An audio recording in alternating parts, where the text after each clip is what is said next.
ahead and call today's meeting of the Clay County Board of Commissioners to order. Our first item on the agenda this morning is an approval of the agenda. Move to approve. Motion offered from Commissioner Gross to approve the agenda. Second. A second from Commissioner Ebinger. Any further discussion? All those in favor of the motion signify by saying aye. Aye. Opposed, same sign. Carried. Any citizens to be heard?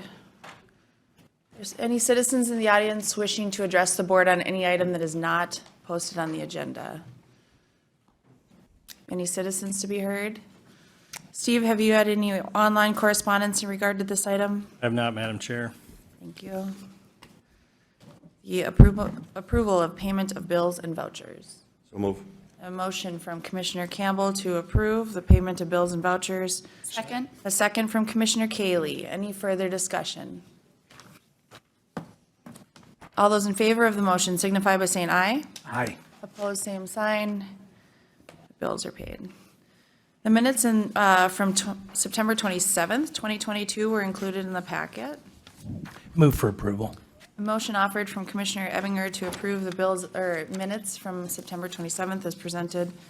Second. A second from Commissioner Gross. Any further discussion? All those in favor of the motion signify by saying aye. Aye. Opposed, same sign. Carried. Item 2. I've been waiting for this day, Kathy. Flu shots provided to the commissioners from Clay County Public Health. Who's coming up?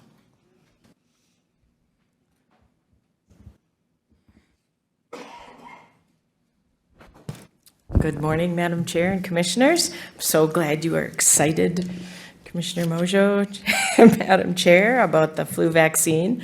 Of course, and one of our public health nurses will be providing some of those. We do provide the flu vaccine on Wednesdays, and you can also get it from your provider in many other places. It's really important to get the flu vaccine, as we say every year, because there are flu deaths, there are a lot of flu hospitalizations. The 2021 season was really relatively low for influenza, and that in part was because we were dealing with COVID and we were doing the prevention measures of masking and social distancing and those kinds of things. So we didn't see much of the influenza, but it may not be the same this year. So we recommend getting the flu vaccine around this time. That flu season is really October through April. So the sooner you get the vaccine, the most protected you'll be throughout that flu season. And so we offer it, and many other places offer it. Remember, the flu vaccine does not protect you from COVID.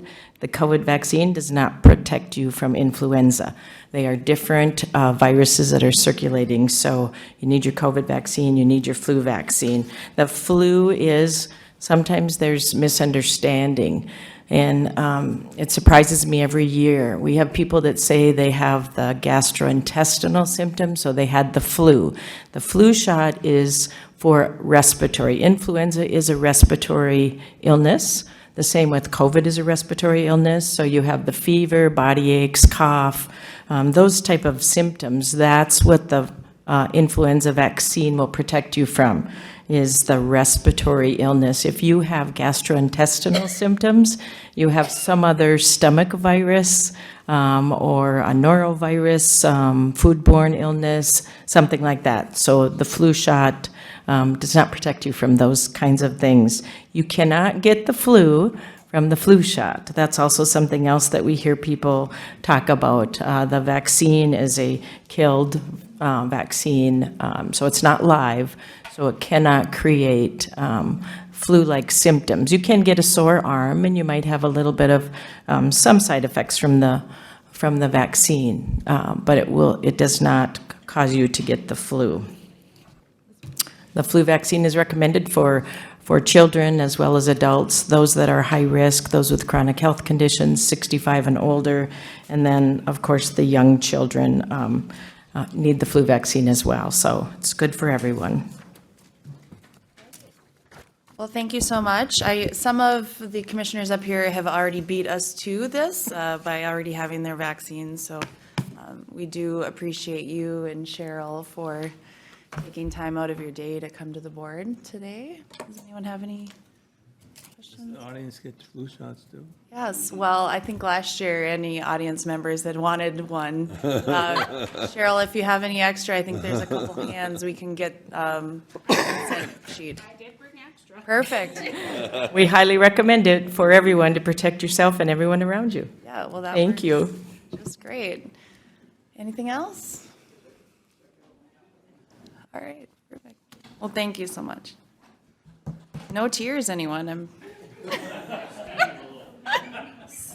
whipping out those guns in public. Okay, number 3 today is an update on a redevelopment of the Moorhead Center Mall area. Today we have Derek Lapointe with us, the president and CEO of Downtown Moorhead, Inc. And I see we also have Jim and Shannon Roars with us. Roars Jones, good morning. Just make sure the microphones are green. Good morning today. Good morning. Thank you for having us this morning. I'll kick it off, and Jim and Shannon can kind of fill in, but I'll give a little history and context. Yep, they're passing around too, the images. But this has been a long time coming. This has been many public engagement opportunities and just lots of thought and behind the scenes work to get to the point that we are here today. But I'll step us back in time a little bit, and going back to 2018 is when Downtown Moorhead Inc. established. It was really formed when many of the private development, private business groups in Moorhead really wanted to see change, specifically to downtown Moorhead when so much was happening in downtown Fargo. And early on in that process, we had some hard conversations. We knew that we needed to have a downtown master plan to really kind of aim us in the right direction, but also build it from the public itself. We did not want it to look like it was one individual or one development group or a handful of residents or businesses that determined what our next steps were for our community. I would say the number one item that came out of our downtown master plan that started in late of 2018 and was approved in December of 2020 was, what are you going to do with the Moorhead Center Mall? What can be done? And how do we kind of put the steps in place to see some change there? Obviously, there is a lot of complexities with the site itself. It's one of the first commercial condos in the state of Minnesota. Urban renewal definitely changed that area for many years. At the time, I think when urban renewal happened and it gave businesses a chance to have ownership within the project, I think it was pretty forward thinking, to be honest, at that time. I think the change in the retail environment and the change in just development in general made it harder to unravel that. So the city in 2018 entered a pre-development arrangement with the Roars Development Group. And that, at that point in time, really allowed Roars to represent the city-owned assets in and around the mall. So City Hall, the plaza that's underneath City Hall, the parking lots, the parking ramp, and the hallways within the mall. So they could go in, have the conversations with businesses and just figure out what their future strategy is or what their long-term plans are, and ultimately make decisions on potential acquisitions of properties as well. So we had our downtown master plan, we had our city comprehensive plan that really doubled down on seeing change here. During that kind of transition between the city comp plan and the downtown master plan, Roars had acquired some larger assets of the mall. I'll just say that, some of the more prominent land asset owners of the mall, which really kind of took us to our next stage in the process, which was taking some ideas from the downtown master plan that were very high level at the time, but getting into some very inept detail of what a redevelopment could look like. And that's the image that you'll see around. And this has been almost a year in the making. And before we went public with it, we really wanted to ensure that this just isn't a pretty picture. This isn't a dream. This is embedded in financial analysis, working with Baker Tilly, the city's financial analyst, working with architects, working obviously with the private development group and Roars and others, and really finding a truly actionable plan to see redevelopment on that site itself. So there's a lot of information. I want to make sure Jim kind of gets into their process too and next steps, and maybe we can get into a little bit of the detail of what you're seeing in the image itself. So Jim? Thank you. Thank you. Morning, everybody. Now that Derek has told a lot of what I was going to say, I'll just do a little backup to talk about the last 3 years. This has been a journey for not only us, but for the city of how can we create something new and vibrant for the downtown Moorhead area. And as Derek indicated, we're in a pre-development agreement, which I'll describe a little bit more to you as we get into it. But during this pre-development agreement, we were charged with trying to acquire the assets so that one could control the destiny of what was going to be done. And we've done that now. We're at that point. Once we accomplish 70% ownership of the entire mall, that put us in a position of being in charge of the future. We currently actually own about 92 to 94% of the mall, so we're well in charge of the destiny of this particular redevelopment project. So I think, rest assured, if you hear any negative comments to the fact that maybe some units are still not purchased, that is true. However, we will eventually get there. There's 6 units that are still not owned by our organization. And again, when I say our organization, we are in a joint development agreement with the city of Moorhead. So we're partners on this, even though we take the lead, we take the public discussions that go on as it relates to purchasing and pricing and relocations and all of those things, which is very delicate, very delicate. We don't want to drive anybody out of business. We want to assist them in moving to the next level. However, they have to be willing to do that because of the overall master plan that we want to implement. So as Derek indicated, we were hired to help pull all the pieces together, and forever people say, so what are you going to do? What are you going to do? What's it going to look like? And for years, we could not answer that question because we didn't have the control that we needed to go forward to make that investment in creating the image. And finally, when we got to that point, like I said, of being at 70%, we were then able to hire JLG/Stantec to partner with the team, to come onto the team to help create the vision. And they did a marvelous job of interviewing the community, interviewing the residents, and determining what does Moorhead want to look like for the next 50 to 100 years. And again, what you see in front of you is that vision.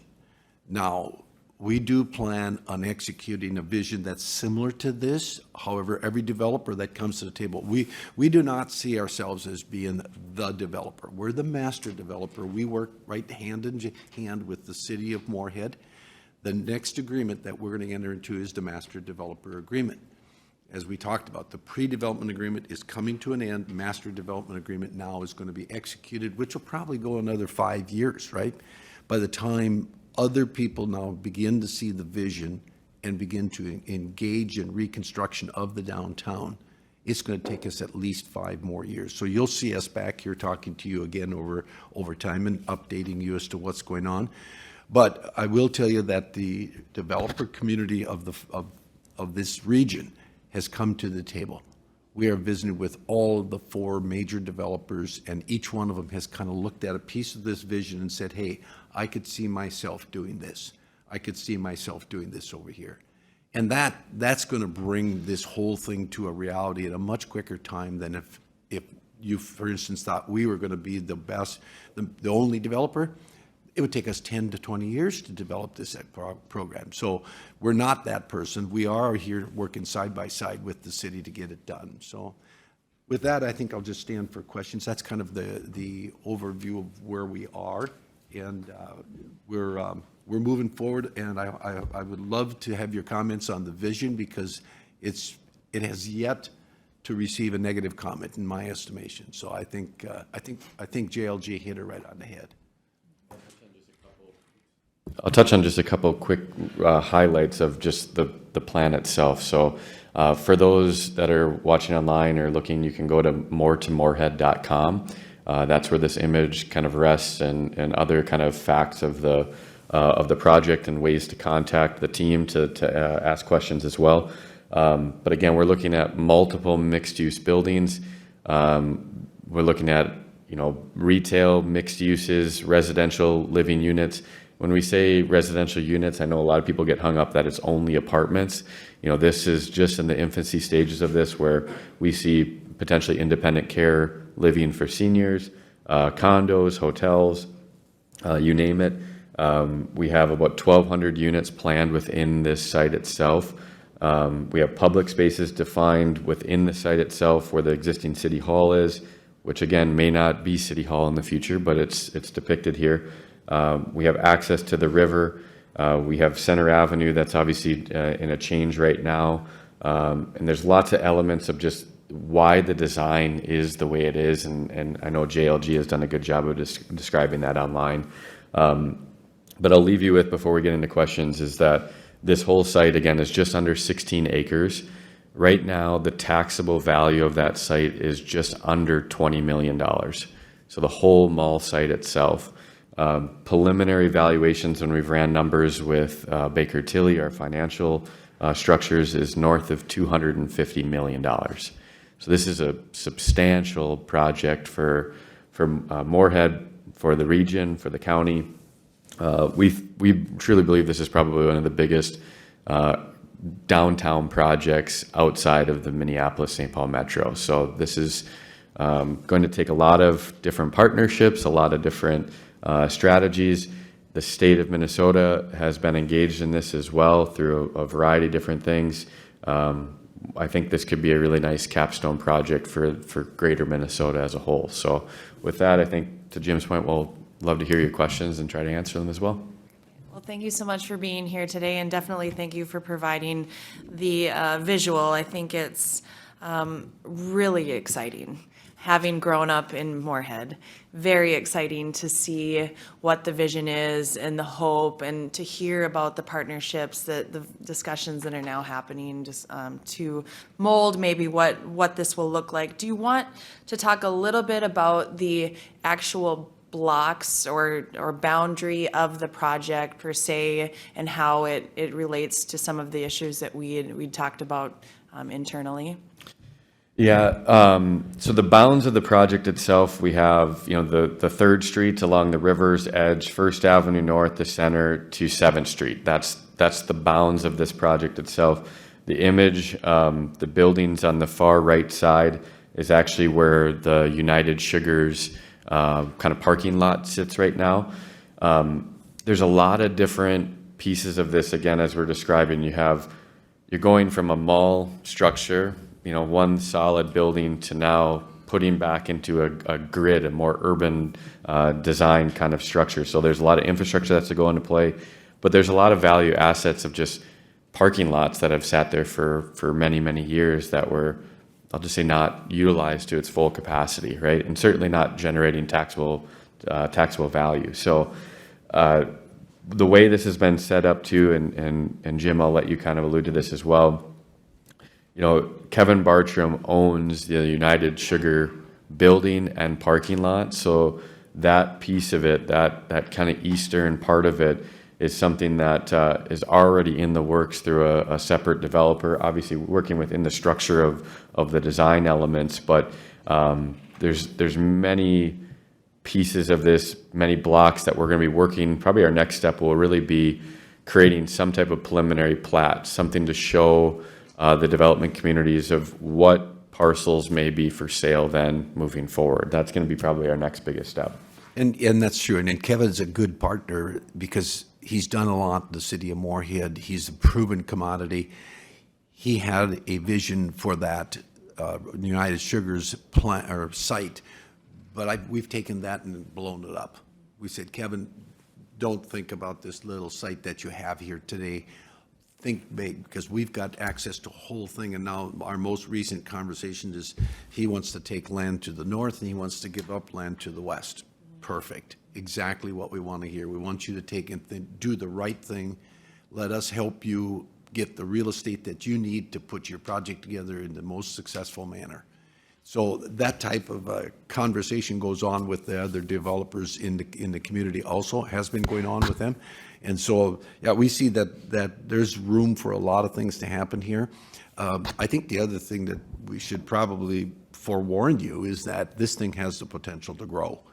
Because as we've been able to go forward with this vision, people look at it and say, well, wait a minute, what about this over here? Maybe that should become part of it. And we designed this thing to be expandable. This district is cast right now with the opportunity to expand it. So looking at all the other areas around it, they're all targets. And as you look at some of the other buildings around it, they're in the same state. They were all built in the 70s. They've lasted their useful life. They need to be removed. And so we do see we see a lot more potential with this than just these 16 acres. Board, yes, Commissioner Ebinger. Yeah, just in light of that, and I understand this is one specific project, but what kind of impact do you anticipate on Main Avenue and on areas that are going to be east of 7th Street? Yeah, I'll maybe get into that a little bit. We're probably all aware and probably hearing comments about the Main Avenue demonstration project right now. I've had conversations with the DOT. I think we put ourselves in a strange spot with Center Avenue being closed and we're doing a demonstration project on Main, but I've driven it almost every day.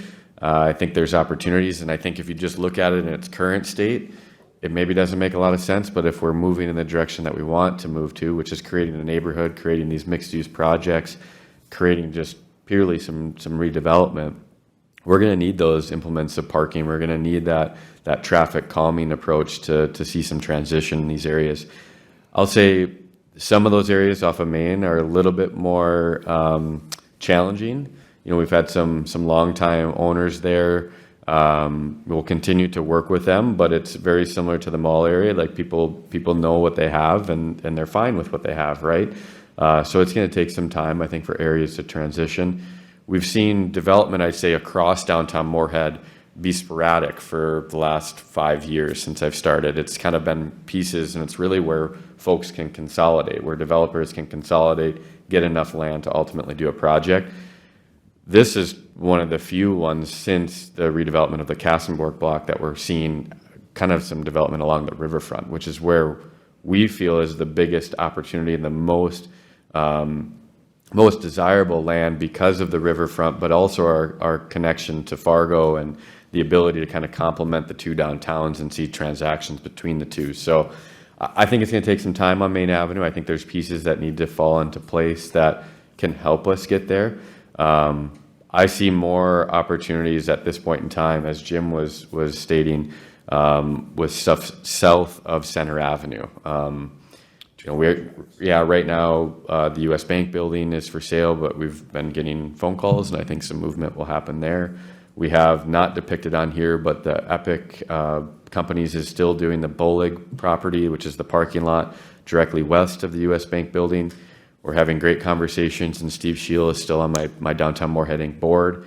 And we also have the American Square building on the corner of 8th and Center that is for sale right now as well. That I think over time that we'll see some change too. So there's just been a lot of investment in that center core, which I think, again, gives us some continuity to look elsewhere too and spread that investment as well. Commissioner Kaylee. Yeah, so you mentioned parking a little bit, and I'm noticing in this project, some of those existing parking areas are going away. However, I've also heard we want this to be a really walkable area too, and including a lot of residences in there. But I think this is going to be a big economic draw. People are going to want to come to this space from outside of that area too. So is there any underground parking planned, or can you address that? I'll be happy to take that. Yes, there is. Every one of these facilities will more than likely have an underground structure. However, the fact that you're not seeing parking is a desired outcome. Mm-hmm. And there is parking intertwined in each of these complexes that is intentionally tried to be shielded from the public. So there is public parking planned within this overall concept. But one of the developers that did come to town and said, I don't think we should tear down that existing parking structure. I think we should embrace that structure and build around it, is putting together plans currently to try and save that parking structure, which we finally, after a lot of discussion, came to the conclusion that it was positioned in such a manner that it really prohibited the riverfront development opportunities. And so we were going down this path of saying, it's over, it's gone, let's tear it down, move on. Now we've got somebody that's got another set of eyes and looks at it and says, hey, I think I can do this, this, and this, and I can save that parking structure, which is a huge asset. So that's where we're at. But just rest assured, there is parking considerations in the entire plan to make sure that we accommodate those needs. Yeah, and I would just add too, I mean, look at what we're doing across the river in Fargo with Roberts Commons, the Mercantile Building. I mean, these are structures that have been built within our area. So again, having access, I think it's going to be on us then to provide adequate signage to make sure people know where to go. But I think we'll get there. That's a problem that we can work through and get there when that time comes. I think the other thing that across the river provides is a little bit of verification that you can build these parking structures and financially they're responsible. They have a parking situation over there where they lease out parking when it's not used at night and lease out parking at night when it's not needed during the day. And amazing financial model, but it makes financial sense as well as practical sense. In addition to what Derek just alluded to, if you look in this morning's paper, there's an advertisement of what they're going to do, what I'll call the Broadway to the Renaissance building expansion there. There's a big parking structure intertwined in that too. And so it's the wave of the future. That's exactly what we're talking about here, what you see there. And so I would expect it'll be very, very successful. Commissioner Campbell? Thank you. You asked for comments on this. I think it's pretty neat. I think it's got some real opportunities, and I had some of the same questions that Commissioner Cayley had regarding parking, but I think those can be resolved. A couple of things going to the main avenue thing that's going on there right now. I think it's a mess right now. That's my personal opinion of it. And I guess I would be interested to see how you're planning for the 11th Street project to incorporate with Center Avenue, because I think that's going to be a massive improvement in terms of availability, accessibility to get in that downtown area. So I don't know to what degree you're taking that into consideration. And then if you want to comment, you can. And then just lastly, speaking from as a tenant in the current mall, we have issues that we're up against some time frames right now. We have a lease that ends, I believe it's in October of 2023. And I think from a timing standpoint, we're kind of interested to know how long would it be before, obviously that mall's not going to be there based on this picture. And so that also means our DMV is not going to be there. And so we have to be making some decisions. We're curious as to the last thing we want to be is under the gun in terms of having to make some quick decisions. So, is there anything that you can share with us now that could help us determine a time frame that we need to act? Okay, first of all, we won't put you out on the street. Okay, don't worry about that. If anybody says that, that's not true. Okay, so another 5 years then? No, I didn't say that. I didn't say 5 years. Good comeback, though.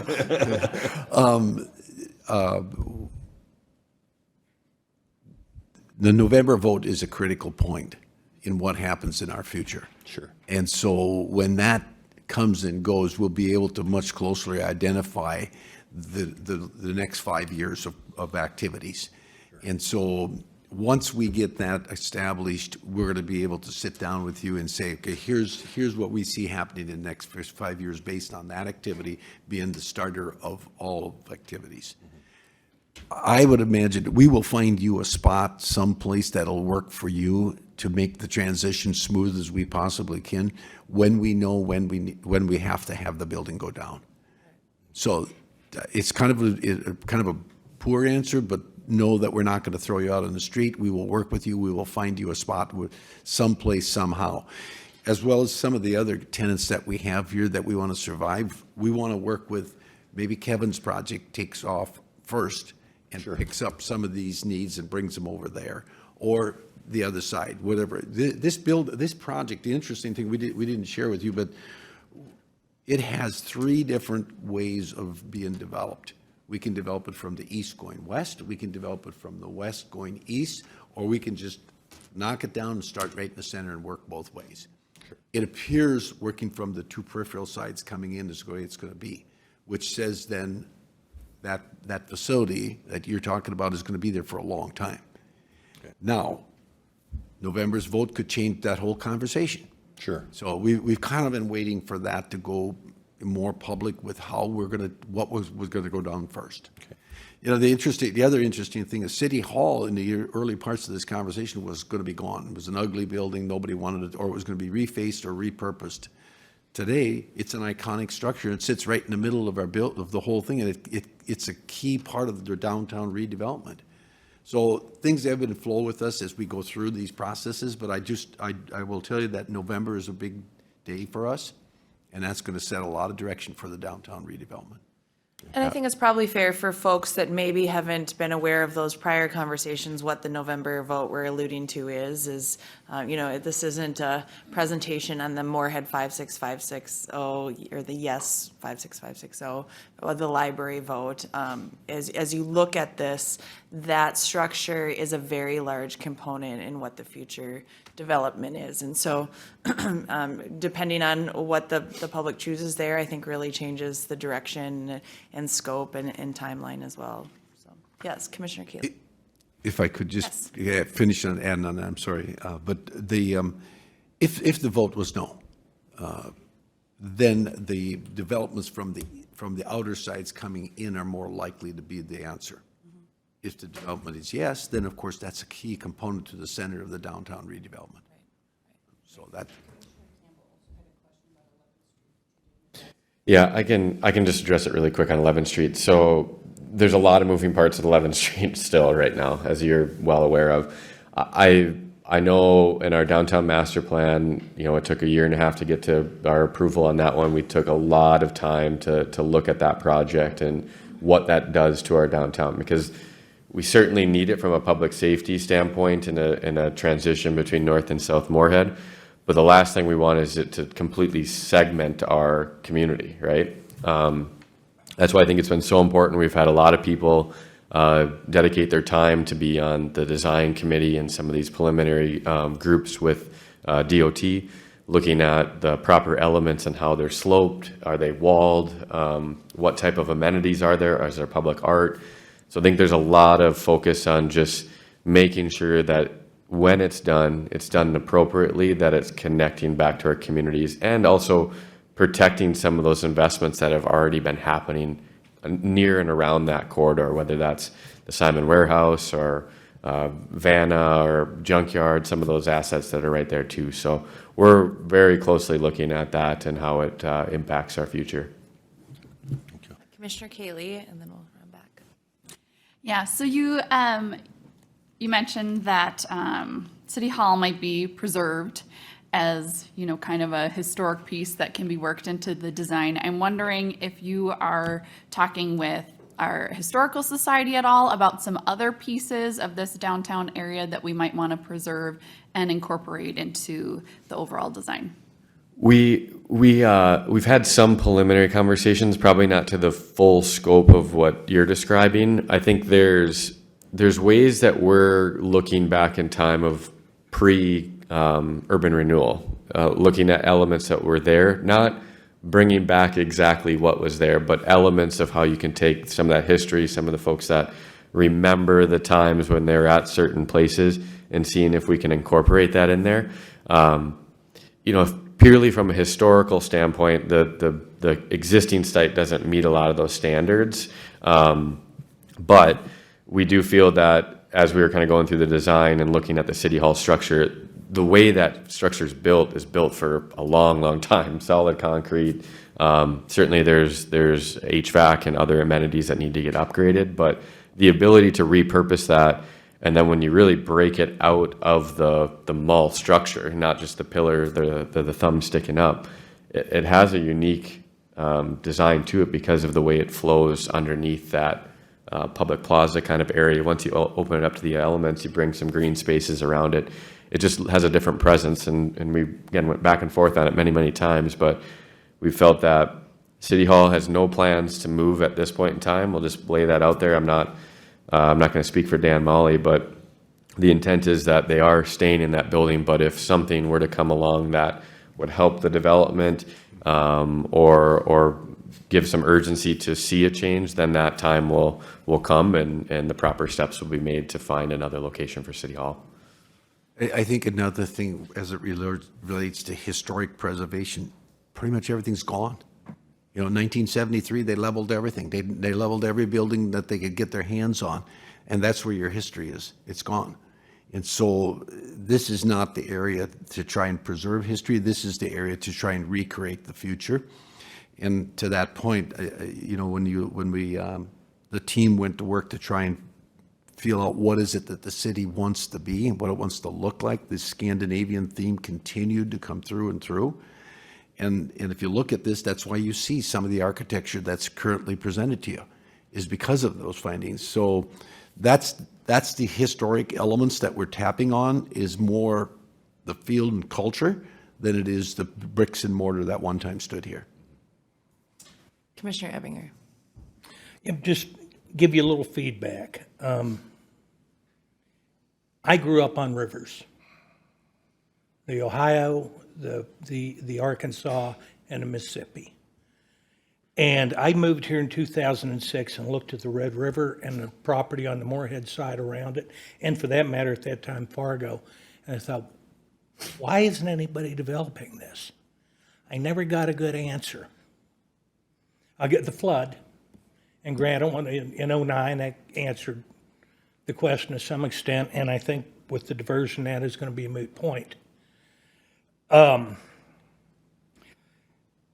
Pittsburgh, Little Rock, Chattanooga, and Nashville are the cities I'm most familiar with. All of them had that historic plus that we don't have. They had abandoned, derelict buildings. Little Rock had a whole area that was nothing but pigeons, rats, and people drinking that needed a place to lay out right on the river. Beautiful prime property. The Clinton Library came along. They gutted these buildings to the exterior walls. They were from the 1890s to the 1920s and built beautiful buildings in their place. Where they couldn't do that, they replaced it with historically appropriate buildings. But you go to Pittsburgh, you go to Little Rock, you go to Chattanooga, which rescued a derelict riverfront. Nashville has been doing it for decades. It just doesn't affect that part of the community. The increased tax base, the attraction for entertainment and for tourism, all of these things come into play, and this is going to benefit the entire community. I am excited about this. It answers a question I've been asking since 2006. I appreciate the efforts that the city of Moorhead's putting into it, because it was always a mystery to me why there wasn't more energy put into this. And I also realize it's not just going to benefit our city, it's going to benefit our county. This is going to impact on our ability to generate revenue, and it's going to give jobs. And it's going to make this a more appealing community for the graduates of our colleges to stay in. So I think this is something that is long overdue. I know, as our chair pointed out, this isn't a discussion on the vote in November, but I certainly know how it's going to impact on my vote. And ironically enough, the Moorhead Library had to be evacuated yesterday while their employees were getting training from the Moorhead Police Department on active shooter. Things started blowing up, and I guess the power went out and they had to leave their building, which indicates to me that we probably need, if that's not making the point, it's certainly, I don't know what will, we need a new library. So these things are all coming into place, and I hope our community stays energized enough to take advantage of this good opportunity. I think, David, your comments couldn't be more spot on. I think maybe it warrants a little bit of explanation about our riverfront plans, because they are very key to this overall redevelopment strategy here. And if you look over to this side over here, the riverfront plans over here include an amphitheater and areas making the riverfront accessible to the walking traffic. If you notice that City Hall has a water feature in front of it, and water features are presented all the way down that street right on to the riverfront to try and draw your attention to the riverfront activities that we're planning for the future. In addition to that, there's some riverfront activities that are planned on the north side, a playground. I believe there's A natural playground that the Rotary's planning to do. $1 million playground that they're going to be putting to the north side. You know, one of the other elements of the riverfront that we never even appreciated until after they did this bird's eye view is how accessible the river is on the north side of this project. And consequently, a lot of these buildings that ended up on the north side became a whole lot more valuable than they once were thought they were going to be, because they've got tremendous views to the river. So I appreciate your comments on the riverfront opportunities, and we're fully aware of it, and we're doing everything we can in our design to try and incorporate them and make them be a part of a vibrant downtown. So, thank you. And you forgot Dubuque, Iowa went through the same thing. We did some of those projects on the riverfront down there, so. Downtown Dave, I think, was part of that. Dubuque? Didn't he work in Iowa? I can't remember if it was Dubuque or not. He was in Iowa, but I can't remember if it was Dubuque or not. We did one of those downtown projects many years ago, so, Well, they're always exciting, and people are drawn to the river. yeah. Well, I was in Bismarck yesterday, and I know you've spent time there as well, but to hear that there's an outdoor recreation component to this plan, and if you're talking about walkability with the downtown, and to be able to go down to a playground that will connect into so many of the bike trails that Fargo and Moorhead have incorporated, it's really exciting to hear about all the pieces coming together. And really, that's what it needs and will need to take, is so many different partners to put some skin into the game and pull this to the finish line. So if there's One of our community sporting goods providers was very excited about the accessibility to the Minnesota trails, whether it be cross-country skiing, biking, or whatever. But this whole area literally connects all the way to central Minnesota. So. anything else?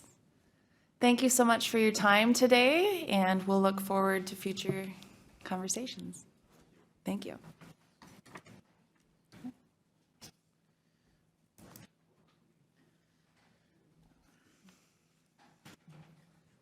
Steve, is it okay if we continue with the request to enter the contract instead of doing the public hearing that was advertised at 9? Or should we do the 9 o'clock first?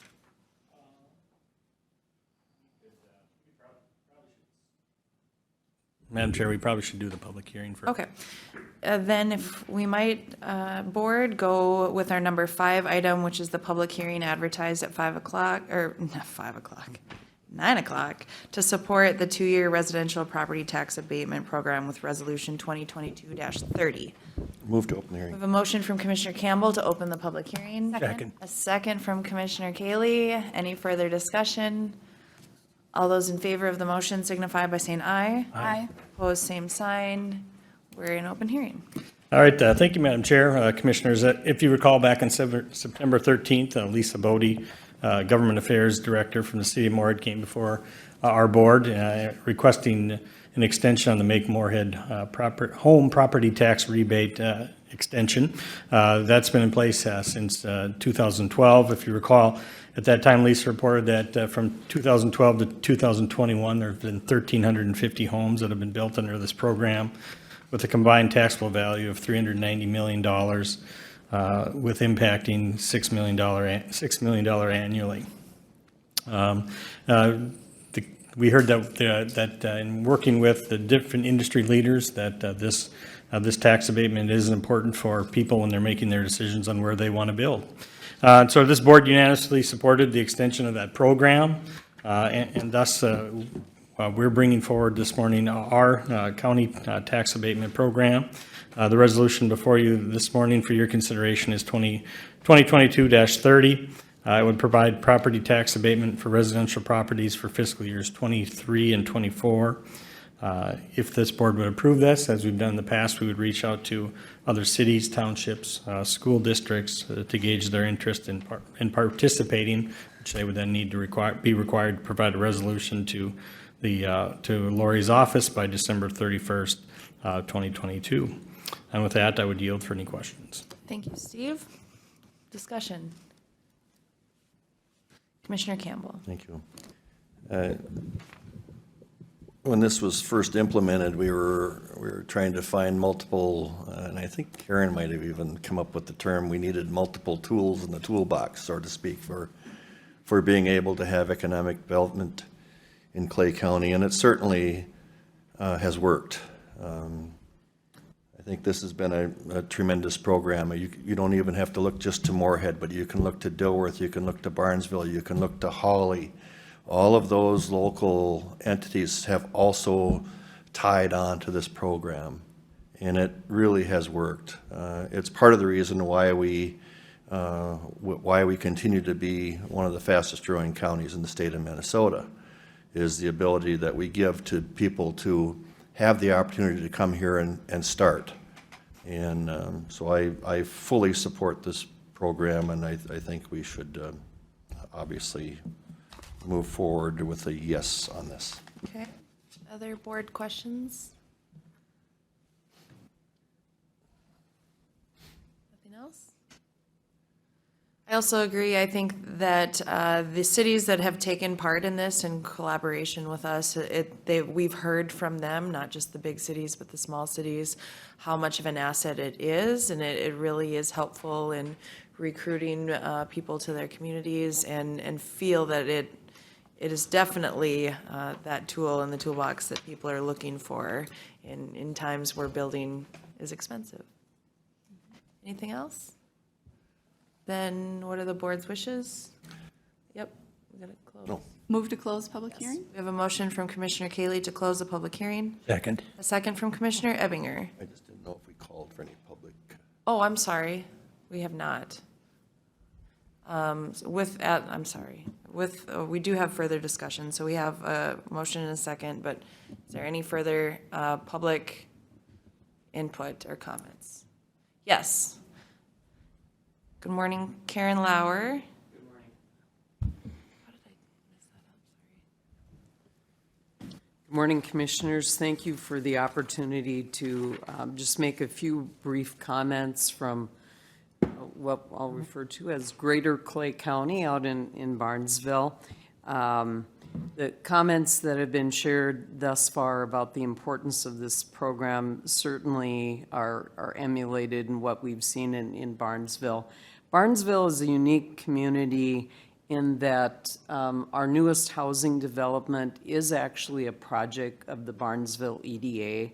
So we serve as the developer, we purchased the property, went to the city, asked for the infrastructure to be expanded, and it's my office that's facilitating the lot sales.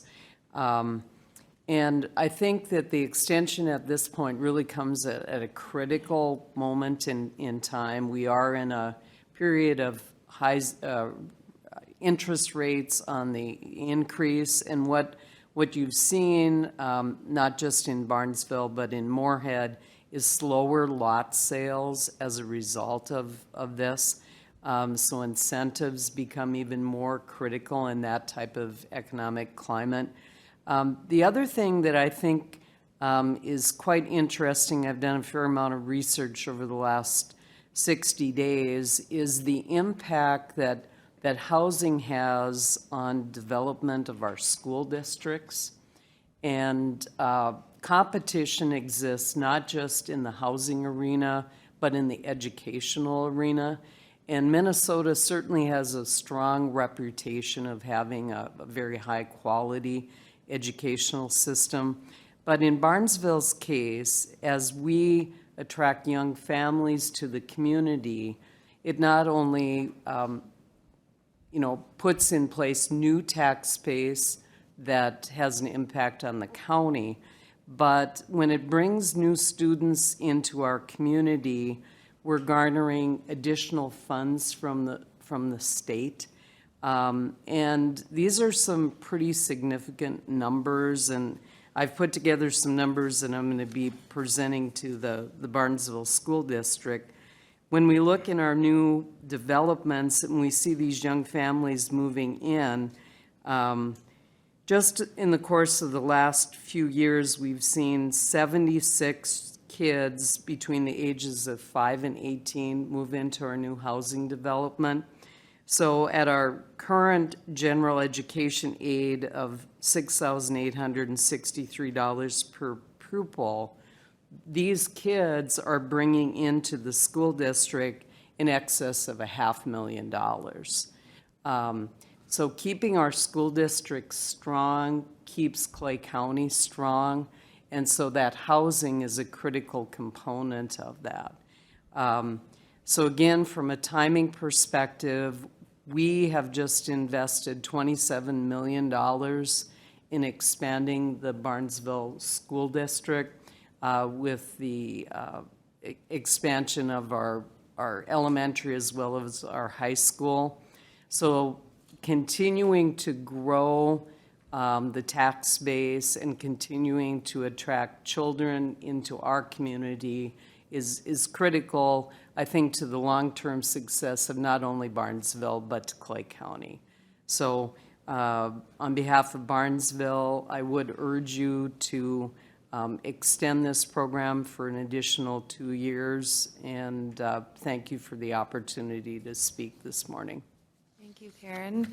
The other component to that, and I know Barnesville's not the exception, is these are not only the families and people that we're recruiting to these communities that take advantage of the abatements, obviously are the heads of the household that are working in the community. But with that, the students, the increase in students, as they get older, those are the kids that are working at our businesses on the weekends. And we all see short staffing signs. And so these are not just the parents that are also employees in the community, but as the children age as well, will be working as the CNAs in our homes and the likewise. So, any other public comment?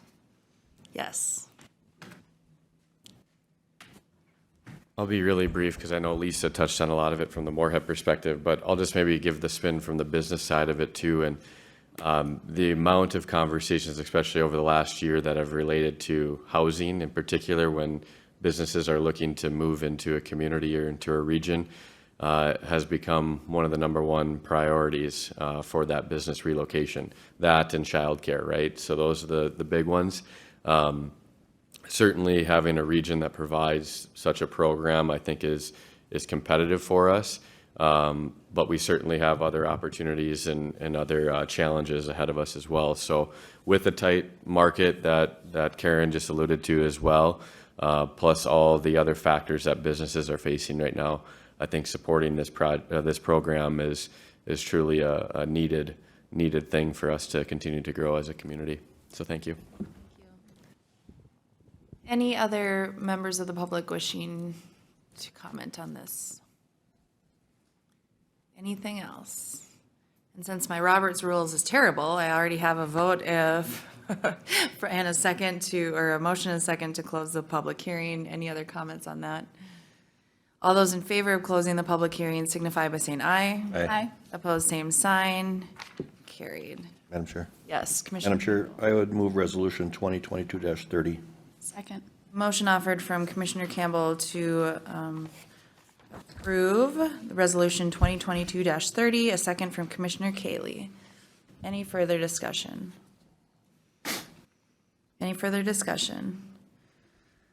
All those in favor of the motion signify by saying aye. Aye. Opposed, same sign. Carried. Thank you.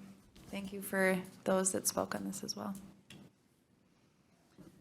The next item, then going back to #4, would be a request to enter into contract for construction management services with Gehrtz Construction for the substance use crisis facility. Administrator Larson. Thank you, Madam Chair, Commissioners. Again, on September 27th, after conducting interviews for our request for qualifications and for construction management, this board voted to select Gehrtz Construction for the substance use crisis facility project and requested that I enter into contract negotiations with them. Before you, in your packets today, you have two different IAA documents. The first one I would touch on would be IA document A133-2019.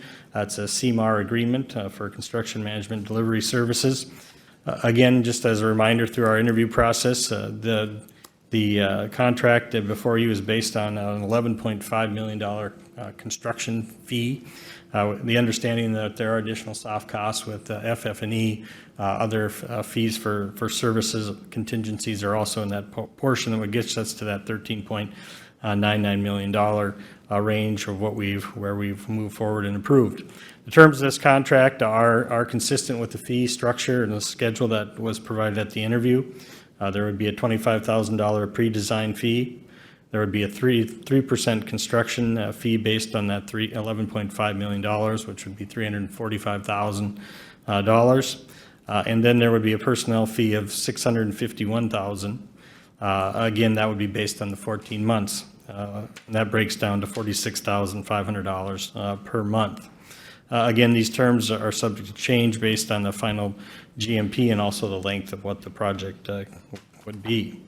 The county attorney's office has reviewed the document with me, and we've provided that it's ready for your consideration. And so with that, I would yield for any questions on IA document A133-2019. Okay, so what we have before us is the document A133-2019, the agreement between owner and construction manager as a constructor, correct?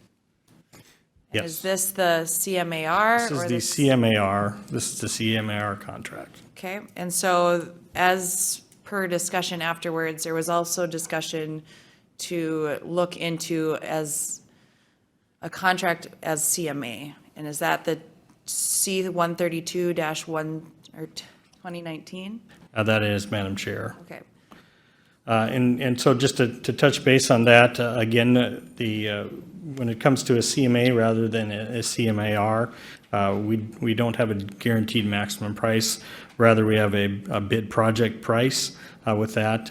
Based on this contract, again, some similarities. The pre-design would be $25,000. The construction, based on the $11.5 million, would be a 5.5% cost. But within that cost, that also includes all personnel related to the project. That would be $632,500. Do you have that breakdown somewhere that you're reading? Just want to make sure that I'm not missing it. So your labor costs are on page 12 of your for your labor costs, 7.2.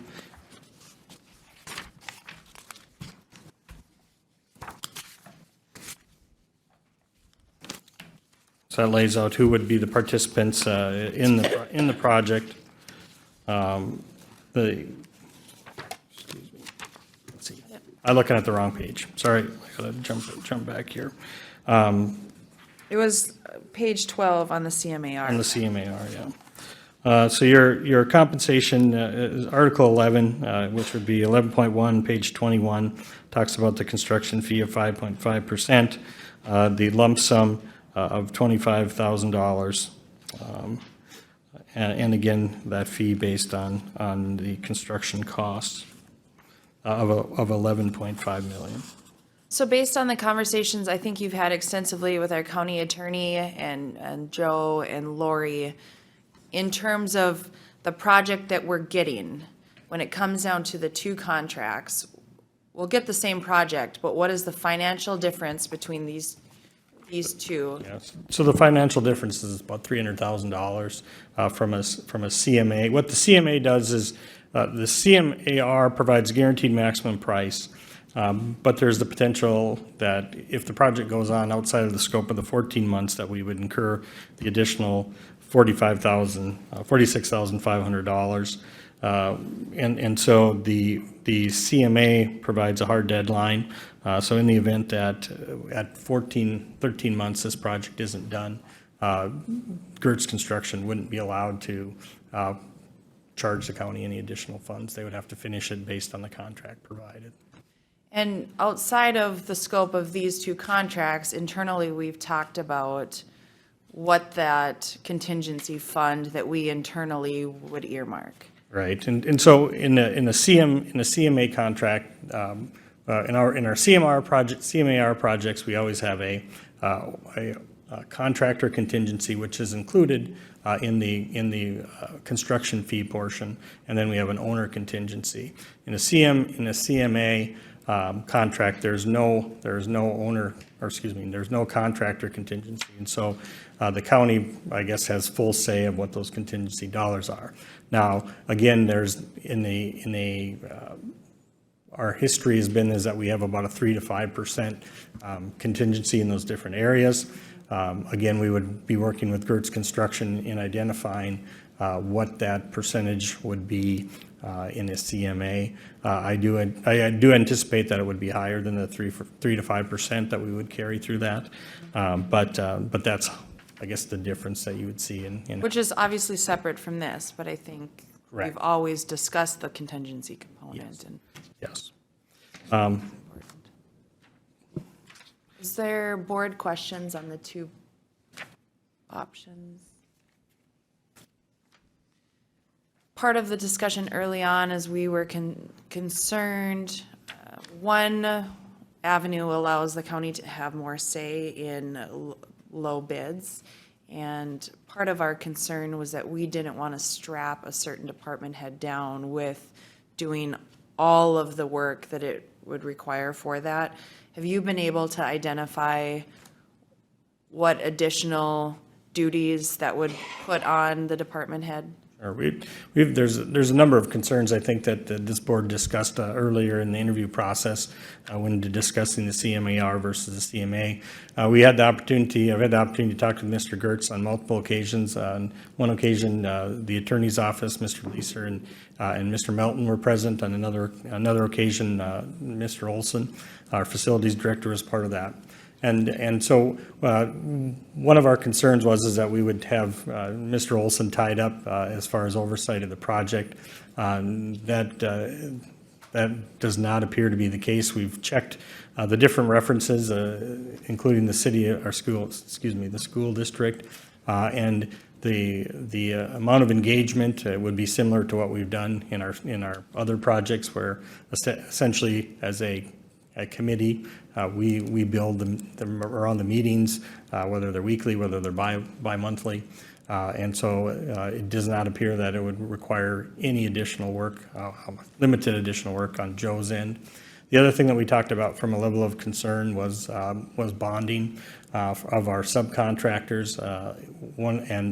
With the understanding that under a CMA, we would be specifically contracting directly with the contractors, where right now the CMAR is taken care of by that agency.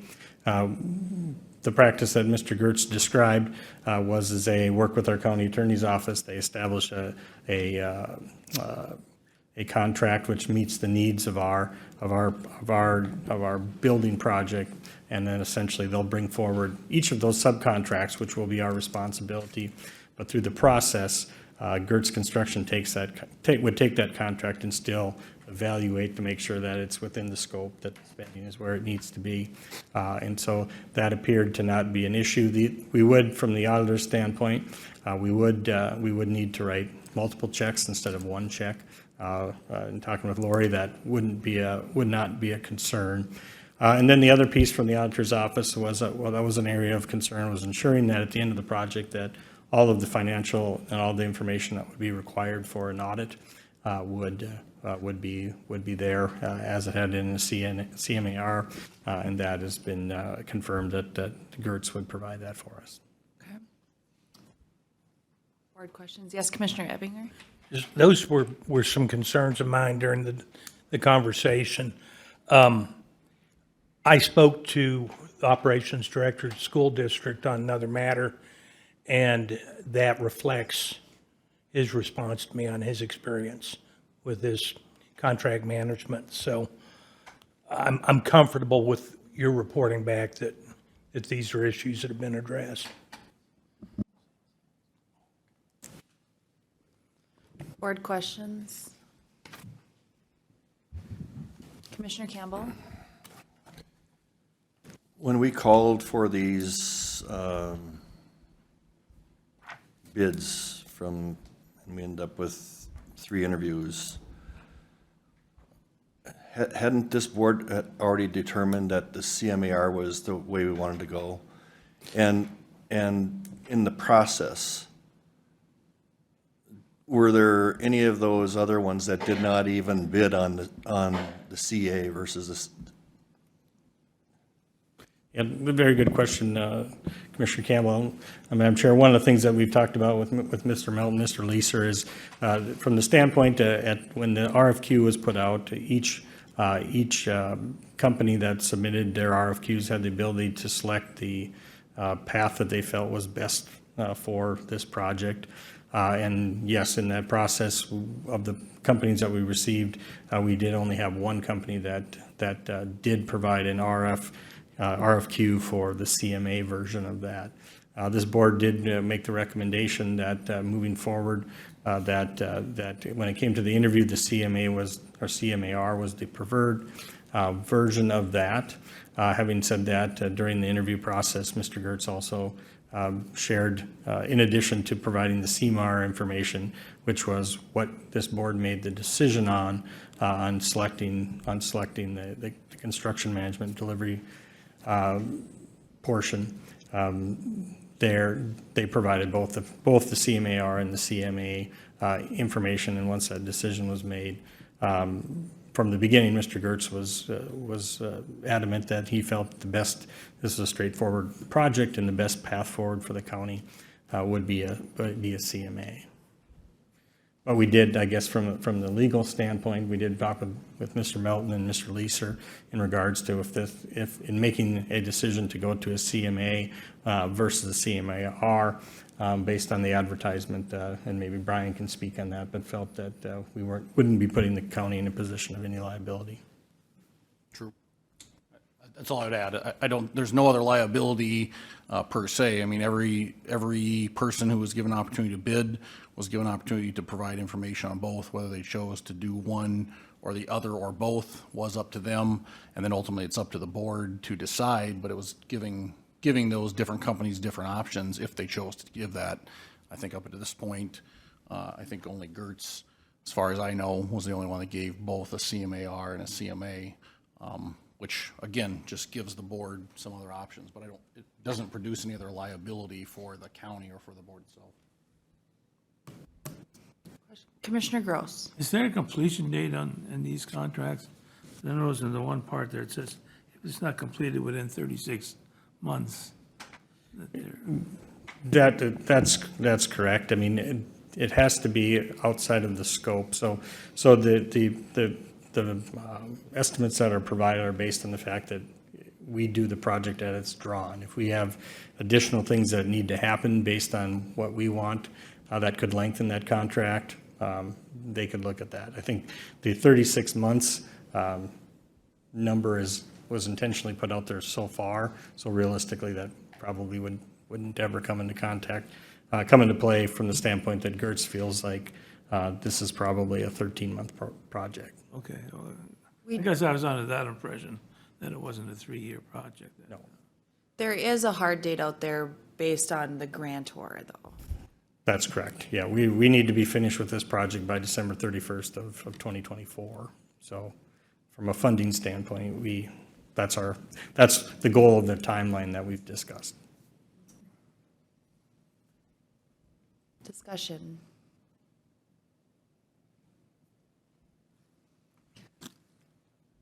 Between staff, did you have a recommendation, Steve? Well, certainly, I think that from the standpoint, we felt good in talking with Mr. Gehrtz in how he plans to do the project. In the end, his response was, we're going to do the project the same way, whether we do it CMA or CMAR.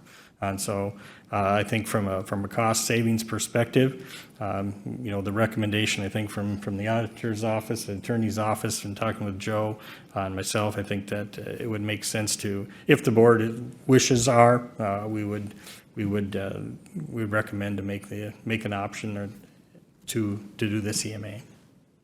Okay. Commissioner Ebinger? We have a good staff. It looks like they've looked at this and researched it. And $300,000 of taxpayers' money is $300,000 taxpayers' money. And ultimately, if they are comfortable and other entities in our community have been comfortable with it, I'd like to make a motion we accept document A 133-219 on this contract as a CMA. Just want to clarify, what number did you say? Whoop.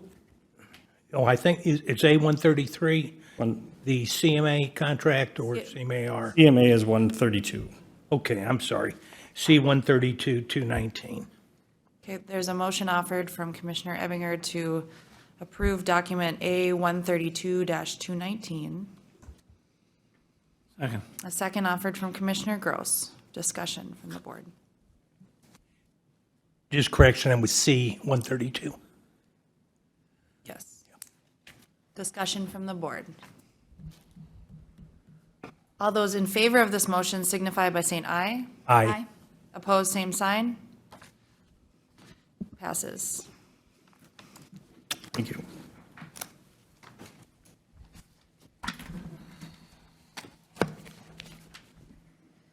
Okay, item 7 today is a request to move forward with the creation of a class.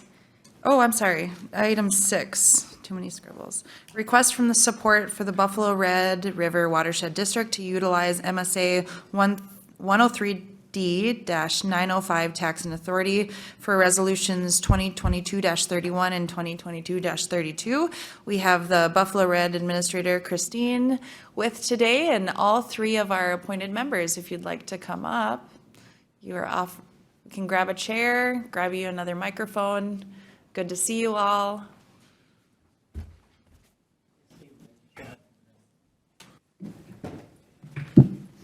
Good morning. Good morning. Good morning. Probably fair to have you all introduce yourselves. Yes. Yeah, so thank you for letting us come and speak with you today. I'm Christine Altrichter with the Buffalo Red River Watershed District. I'm the administrator, and all you guys can start. I'm Bennett Euler with Houston Engineering. Mark Hansen, manager at the Watershed District for Clay County. Paul Kavanaugh, Clay County Manager. Jerry Van Emberg, Clay County Manager. Great. So today we're here to talk about we have 2 general fund levies that must be petitioned for by a political subdivision in accordance with Minnesota watershed law.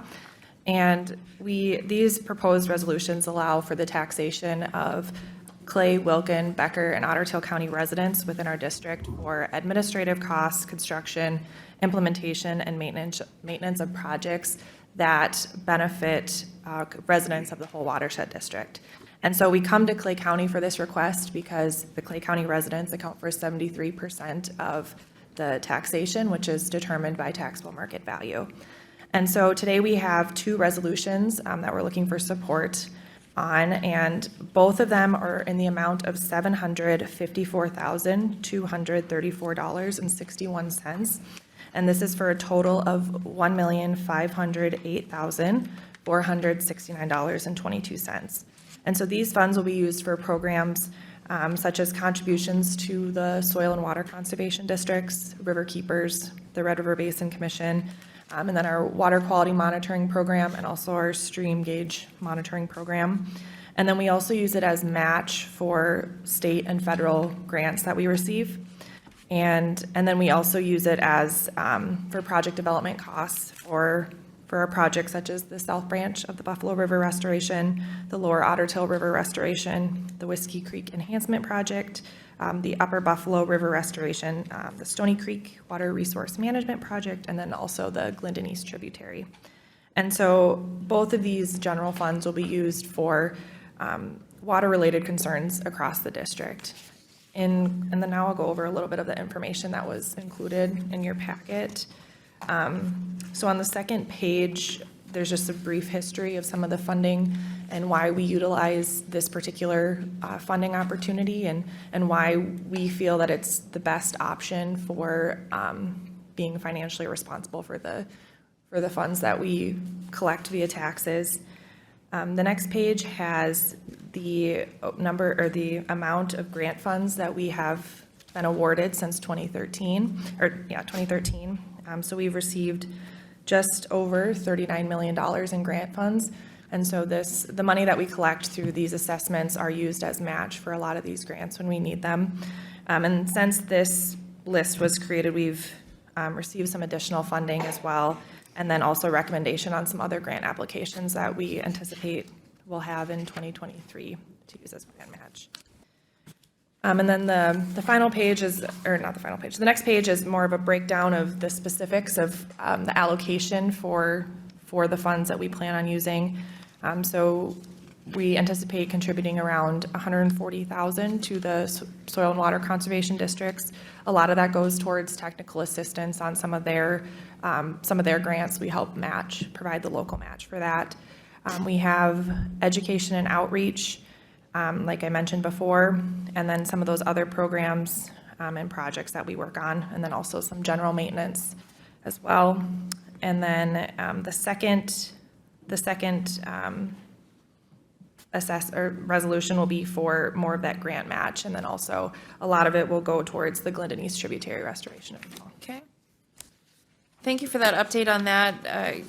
Curious, I think the Buffalo Red Watershed District, and actually a lot of watershed districts, are able to secure grants just at an enormous rate. And so we are very thankful for your ability.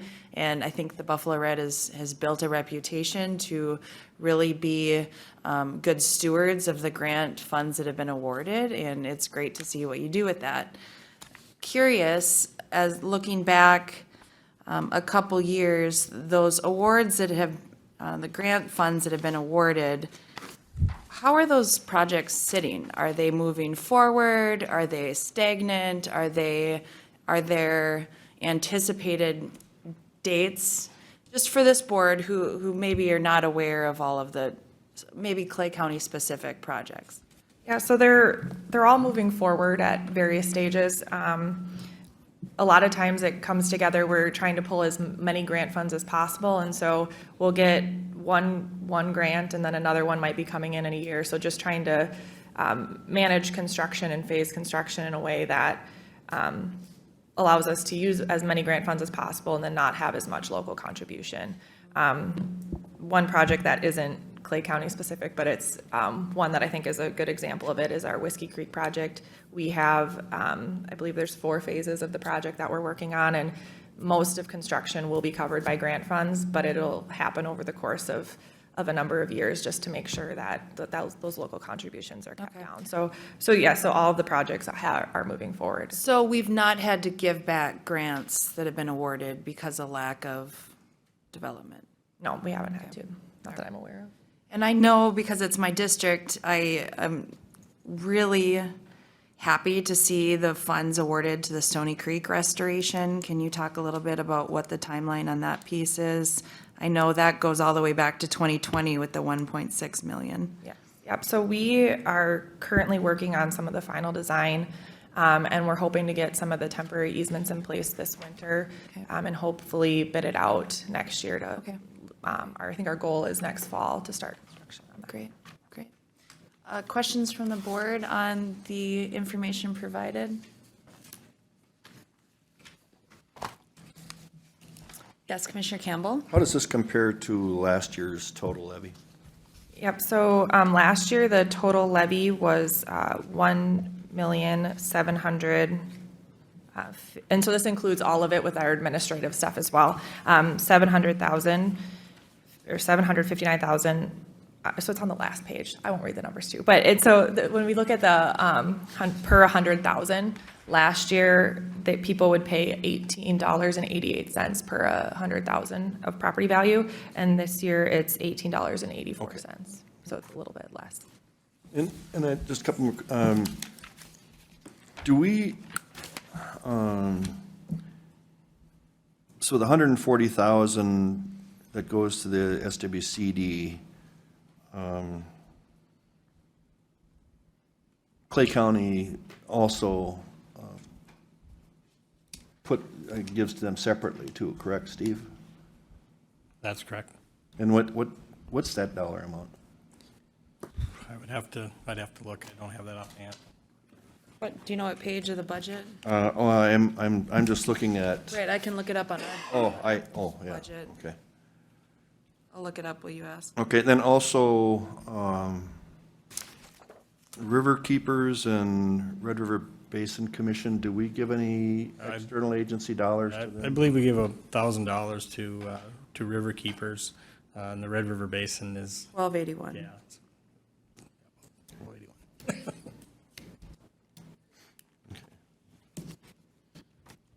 I'm just wondering why don't we just have it all come from one place? I guess it's. So is it looks like a revenue on here, so maybe I'm looking at, there's 39. I guess I've asked that question on River Keepers before too, you know. We give to River Keepers, and we give money to the Watershed. They give money to the River Keepers. It seems like a double money for us. It's just. It is, but if you think about the Watershed's taxing, I mean, it's a broader, if you're anticipating that Clay County absorbs all of that, the additional 140, I mean, that's not what we're talking about. I think it's just an ability, just as the Roar's proposal earlier, to have many partners contributing to get to a certain amount instead of one partner only. I was thinking the opposite way, where that all the money could go to Buffalo Red and then let them distribute the money. That, as opposed to Clay County distributing it all individually to each. In essence, we're giving twice, you know, it's just. So is it I'm going back to SWCD. Is it Isn't it about 368, 885 is that correct? And there's about 91,000 in revenues in there, but. If I might, Commissioners, I think what you see going to the SWCDs, they're really partners in so many things that we do. And the money that we provide for SWCDs would really be projects that we would probably try to be doing ourselves, but it's a lot more, well, it's easier, and I think it's more efficient to have the SWCDs carry out some of that. You know, maybe soil health is a good example. It's something that we are really interested in because there's a lot of benefits to our county for that, as well as the other counties. And they're a lot better situated to carry out those kinds of projects than we are. So we help them out a little bit in that respect. It'd be like putting a little bit of money to do a whole lot more than we could do on our own, is what it amounts to. And River Keepers is kind of the same thing in a way. We've had a long time history of support of River Keepers, mainly because we look at that as education. That's one of the things we want to carry out in our watershed is education about water, education about the watershed. River Keepers does that much better than we can do, unless we hire somebody, that's going to be an educator to work just on that. So that's why we have that. Yeah, and to kind of expand on that, for instance, we have some flood land that we've not, that were purchased, bought with bonding dollars. The county couldn't get rid of them. Had a partnership with the SWCD to rehabilitate that into pollinator habitat. So the SWCD got a grant for the cost of what that seed is. And now River Keepers is planting trees along that on their dime to help with any erosion pieces. And so it's points that the county can't get rid of that land, but it's gonna cost us for maintenance. So you have an outside agency that's helping put in some of the cost of what the maintenance and upkeep would be for that. Similar to, it wouldn't make sense for the Buffalo Red to contribute all the money to the SWCD because they do the feedlot officer component. And that's not what your wheelhouse really is. Did you have a follow-up? Well, I guess, you know, my intent wasn't to reduce the amount of money that any of those agencies would get. Yeah. It's just that if Clay County is funding so many dollars, either through SWC or through the Buffalo Red or on our own or whatever, as many of those dollars as possible, why not just have it all go to the Buffalo Red and move forward? Some of the, now there, you know, the exception to that, like what Commissioner Mojo just mentioned, would be the feedlot officer dollars that we pay to the SWCD, because that is a direct benefit solely for issues related to Clay County. But Jerry, as you talked about the education piece for the river, that's beneficial to the entire watershed district, not just Clay County and Moorhead. Right. You know, so why not have the whole watershed district, that's my point that I'm making here, why not have the whole water district help pay for that, as opposed to just Clay County on the areas that we basically subsidize outside of the Buffalo Red Watershed District. That's the point I'm trying to make here. Now, you know, so some of those things, and again, I'm not suggesting that less dollars go. But I think more dollars should just go to your board, to the Buffalo Red Board, and then you can distribute them based, you know, with those ideas in mind, that those amounts would still go to SWCD. Instead of 140, that would be a higher number, but it would come through you people. But it was also then, a lot of it has an impact that benefits the entire watershed. So why should just Clay County pay for it out of our budget? A question, and now we're shifting a little bit more towards SWCD than Buffalo Red, but it's relevant, and because Paul, you're a supervisor currently, how does that local county match that we've been doing with the SWCD for a number of years to kind of allow a county match to double the money from the state association? I'm wondering if that would be relevant if that's a watershed match. It seemed to be the local, or the wording had to be a county match. Right, and that had to do with capacity funding, Okay. and that again through Bowser, which Jerry's part of.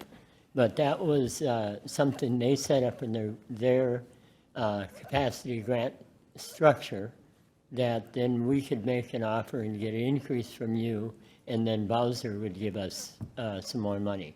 But that was specific to capacity funding. And was it specific to counties or? Yes. Okay. Just counties.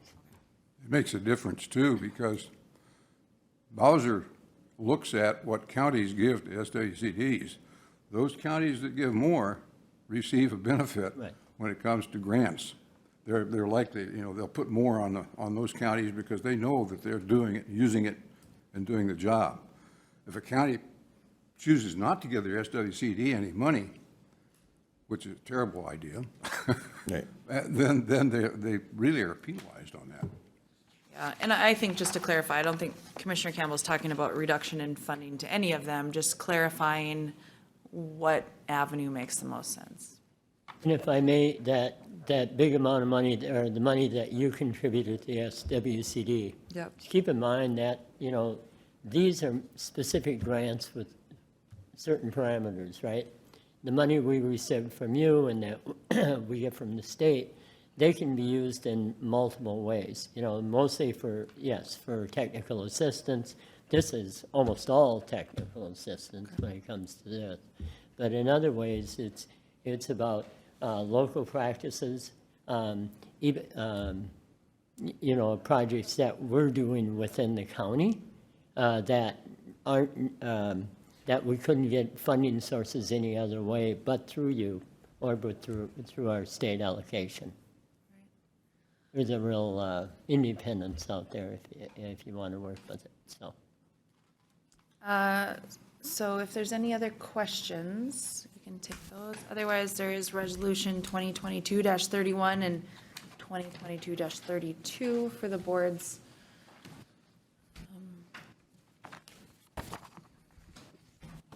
approval, or? I'll make a motion to adopt 2022-31. Okay, there's a motion offered from Commissioner Gross to approve Resolution 2022-31. Second. A second from Commissioner Kaylee. Further discussion? Further discussion?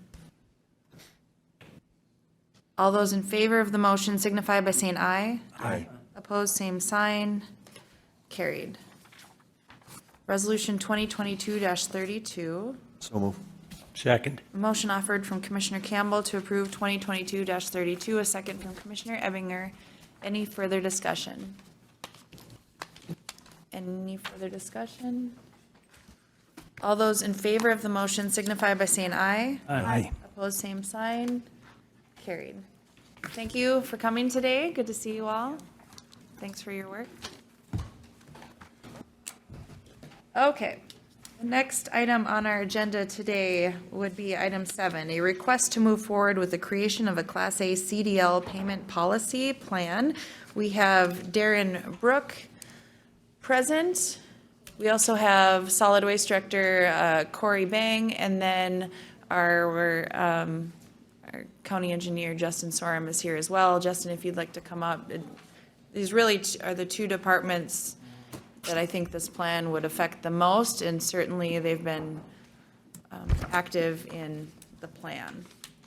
All right, thank you, Madam Chair, for having us today. I did want to take the opportunity very quickly to correct something that came out in the paper yesterday. A couple weeks ago, I talked to Melissa Vanderstadt from the Fargo Forum, and in yesterday's paper, there was an article that came out about workforce issues. And in that article, it quoted us as saying that we were giving a 2%. In reality, we gave a 2% COLA this year, and that was not really specified. The other thing that was not correct in that article was that it credited Cass County as having the hiring referral program.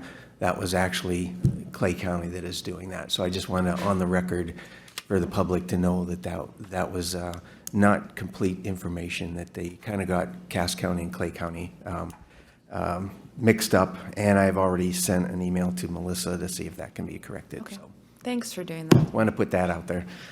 All right. As far as CDL drivers, as you know, this has been a very difficult position to fill, both for solid waste and the highway department.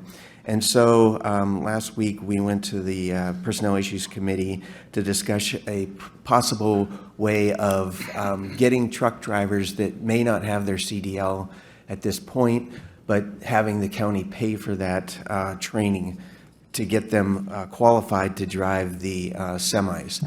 So to drive the solid waste semis, and highway has a semi as well, they are required to have a Class A CDL. And as you may or may not know, the federal government has put in some restrictions now and some training that must be, and certifications that must be done, which can be quite expensive, anywhere from probably $3,000 up to $6,000 for the class to become a Class A CDL driver. And so at our Personnel Issues Committee, we discussed of a way of trying to possibly pay truck drivers that are interested in coming to the county but do not have their Class A CDL is paying for that class. And so what we came up with was kind of the items 1 through 9 on your agenda item sheet on the parameters of when the county would pay for that CDL license. And so some of the things that we had determined would be if and you probably have this sheet as well, it looks like that, is a cost for the CDL licensing, and that there would be some type of repayment if we send somebody to this licensing and then they leave within, let's say, 3 months or 6 months or whatever. They would owe the county this amount of money depending on which class they took and how much the county spent on this. And then after 24 months, they would be basically free and clear, I guess you could say, that they would not owe the county anything back if they were to leave after that. So it would be incur a 24-month commitment to the county. All of this information would be in the new hire offer letter, so they would know this going into signing that contract, which the new hire offer letter is kind of a contract that they are agreeing to the terms and conditions of the employment. And then also, we had discussed that if the county does pay for a CDL, that person would be assigned to either the highway department or the solid waste department, but could be used in both departments in times where maybe like we are having right now in the solid waste department, where we don't have any drivers or don't have enough drivers. They may have to step up and help out for a little bit. So that would also be in the contract as well. Once the CDL, Class A CDL is achieved, the Clay County would put them on a higher step, most likely on grade 11, step 5. And this is a little bit of contradictory to number 9, which I'm looking for the board for a little bit more direction on that. If they come to Clay County and they don't have a CDL and Clay County pays for that CDL, the one option would be that they would start on steps between 1 and 3, depending on their experience. If they come to Clay County already having a Class A CDL, then we would start them at a higher step, most likely on grade 11, step 4 or 5, because they're already coming to us with that CDL licensing. So the question that's up for debate would be, if they come in and either Clay County pays for it or they come in with it, would we still start them at a higher step? Or if Clay County pays for it, then they started at the lower step. So I don't know if we ever came to a conclusion with that during the PIC meeting, so I'm kind of looking for a little bit of guidance on that. I think Commissioner Campbell can follow up to that. I want clarification for the public. PIC committee, as we refer to it, is Yes. the Personnel Issues Committee. And we did meet last week to discuss this because both departments are such vital departments. The work that you're doing in terms of, I mean, these are the operations that have to continue, and we really do have to respond to what we're seeing with different employers in our community. But Commissioner Campbell, I know we talked at length about those steps. Do you want to comment? Yes, so, I don't really see a contradiction between 5 and 9. Okay. And let me explain why. Because on 9, what we're talking about is we're talking about somebody who we hire that might have a Class B, who still needs to go through the training to get the Class A. So those are the ones that we're saying that we'd want them to still start on steps 1 through 3, but the incentive for them would be to take the class. And then once they reach the class, once they get their CDL, Class A CDL, then it would move them to 5. Okay. Or between 4 and 5. Yeah. I think that's really the discussion that we had from, from the beginning. I don't know, Commissioner Moser could say differently, but so I don't see that as a contradiction at all, because you're already distinguishing somebody who are hiring already with the CDL. Right. They're going to go right to steps 4 to 5. Correct. Right? And I believe part of the reason we determined what steps there were based on what the cost of the training is and what the cost of that additional placement on that step were similar. I think it was $5,000 or $6,000. So I think that's why we determined that. Okay. Granted, I think as we've relayed during these meetings for a long time, and certainly as you talk negotiations, we need to discuss what that grid looks like. That's not gonna happen today. Whether you shorten it or lengthen it or whatever you do with that, the county is invested in determining what makes the most sense for the grid, but we need to react to CDL needs a month ago. Commissioner Gross. Thank you. Another question concerning this. What happens if an employee is terminated? Yes. Do they pay everything back? Yeah, I had that here as well on probation, you know, if they don't make it through the probationary period. I think that would have to be looked at on a case-by-case basis, you know, if it's something that they just leave, if it's gross misconduct or something like that, I think that would still play that they would owe that money back. If it's not a good, just not a good fit, I think in one way or the other, if the individual decides to leave, then they would owe that money back. If the county determines that they need to be terminated because they're not doing the job or they can't do the job, then I guess I would, you know, kind of have to look at that a little bit closer on whether they owe that back. We should probably mirror what we do in other departments that we're paying for training and or additional pieces as per their employment Yeah. agreement. And I don't think it, off the top of my head, that we have any kind of agreement on training per se, in any of the other departments. If somebody, let's say a social worker goes down to Minneapolis and gets a week of training, and then, you know, 6 months or 5 months later, we determine that this is not the right position for them, we don't have them pay back or that money at that point. So I guess we'd have to probably take a little bit deeper dive on that. My next question was, I was sort of thinking that a person shouldn't, this scale shouldn't start till after about 6 months, you know, if they're here about 6 months, start repayment, I don't know. If you're gonna start on employment and could within 3-4 months, it shouldn't have been paid yet or something. I mean, I've just got that feeling that we Right. shouldn't start until after about 6 I think the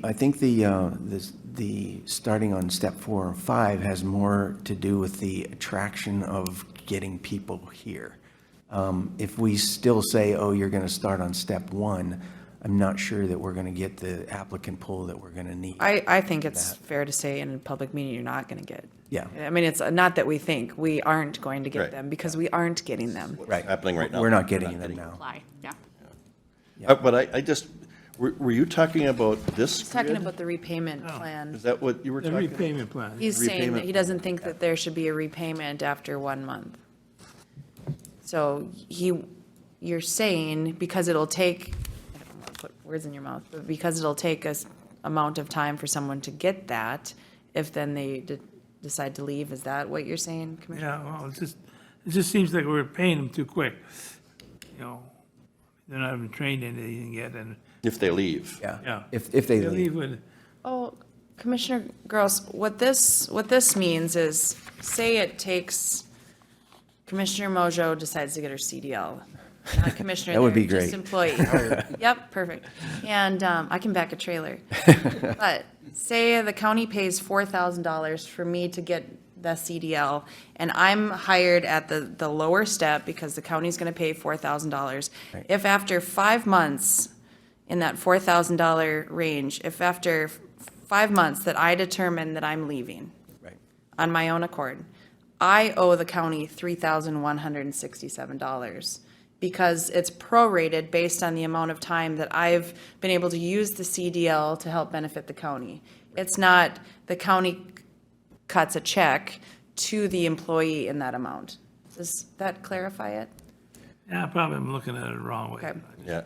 You know, we would, It's repayment to county, not to employee. correct.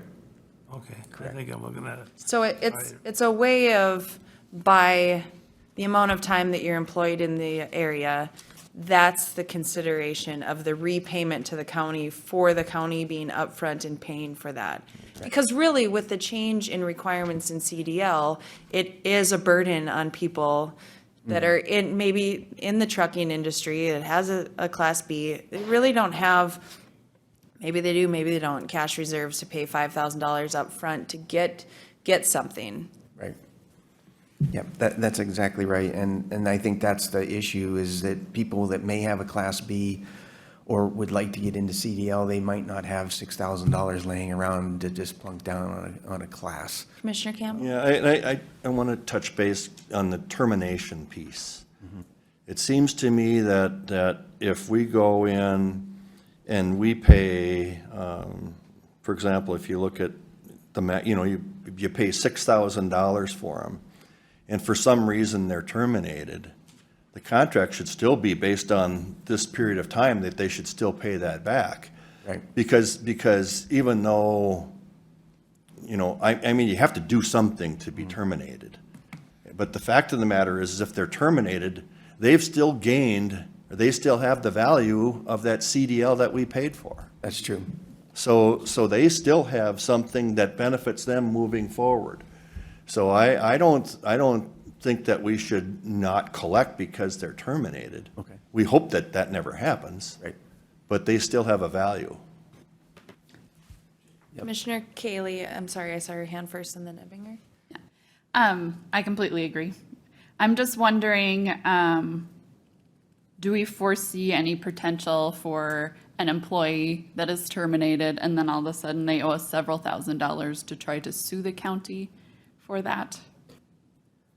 I would defer to our county attorney on that. I don't think that I mean, I they would guess it sue could happen, us. but with that said, we'd have a strong case to win. I mean, we've supplied that, if you will, service to them, and they've gotten that, and if they didn't do anything or they messed that up and we look to recoup it, I don't see how. Because they'd leave with the CDL certification. Right, they'd have the certification and we'd have paid for it, so we've provided that service to them, and us recouping it, And if they knew ahead of time, this is Right. our policy. Right.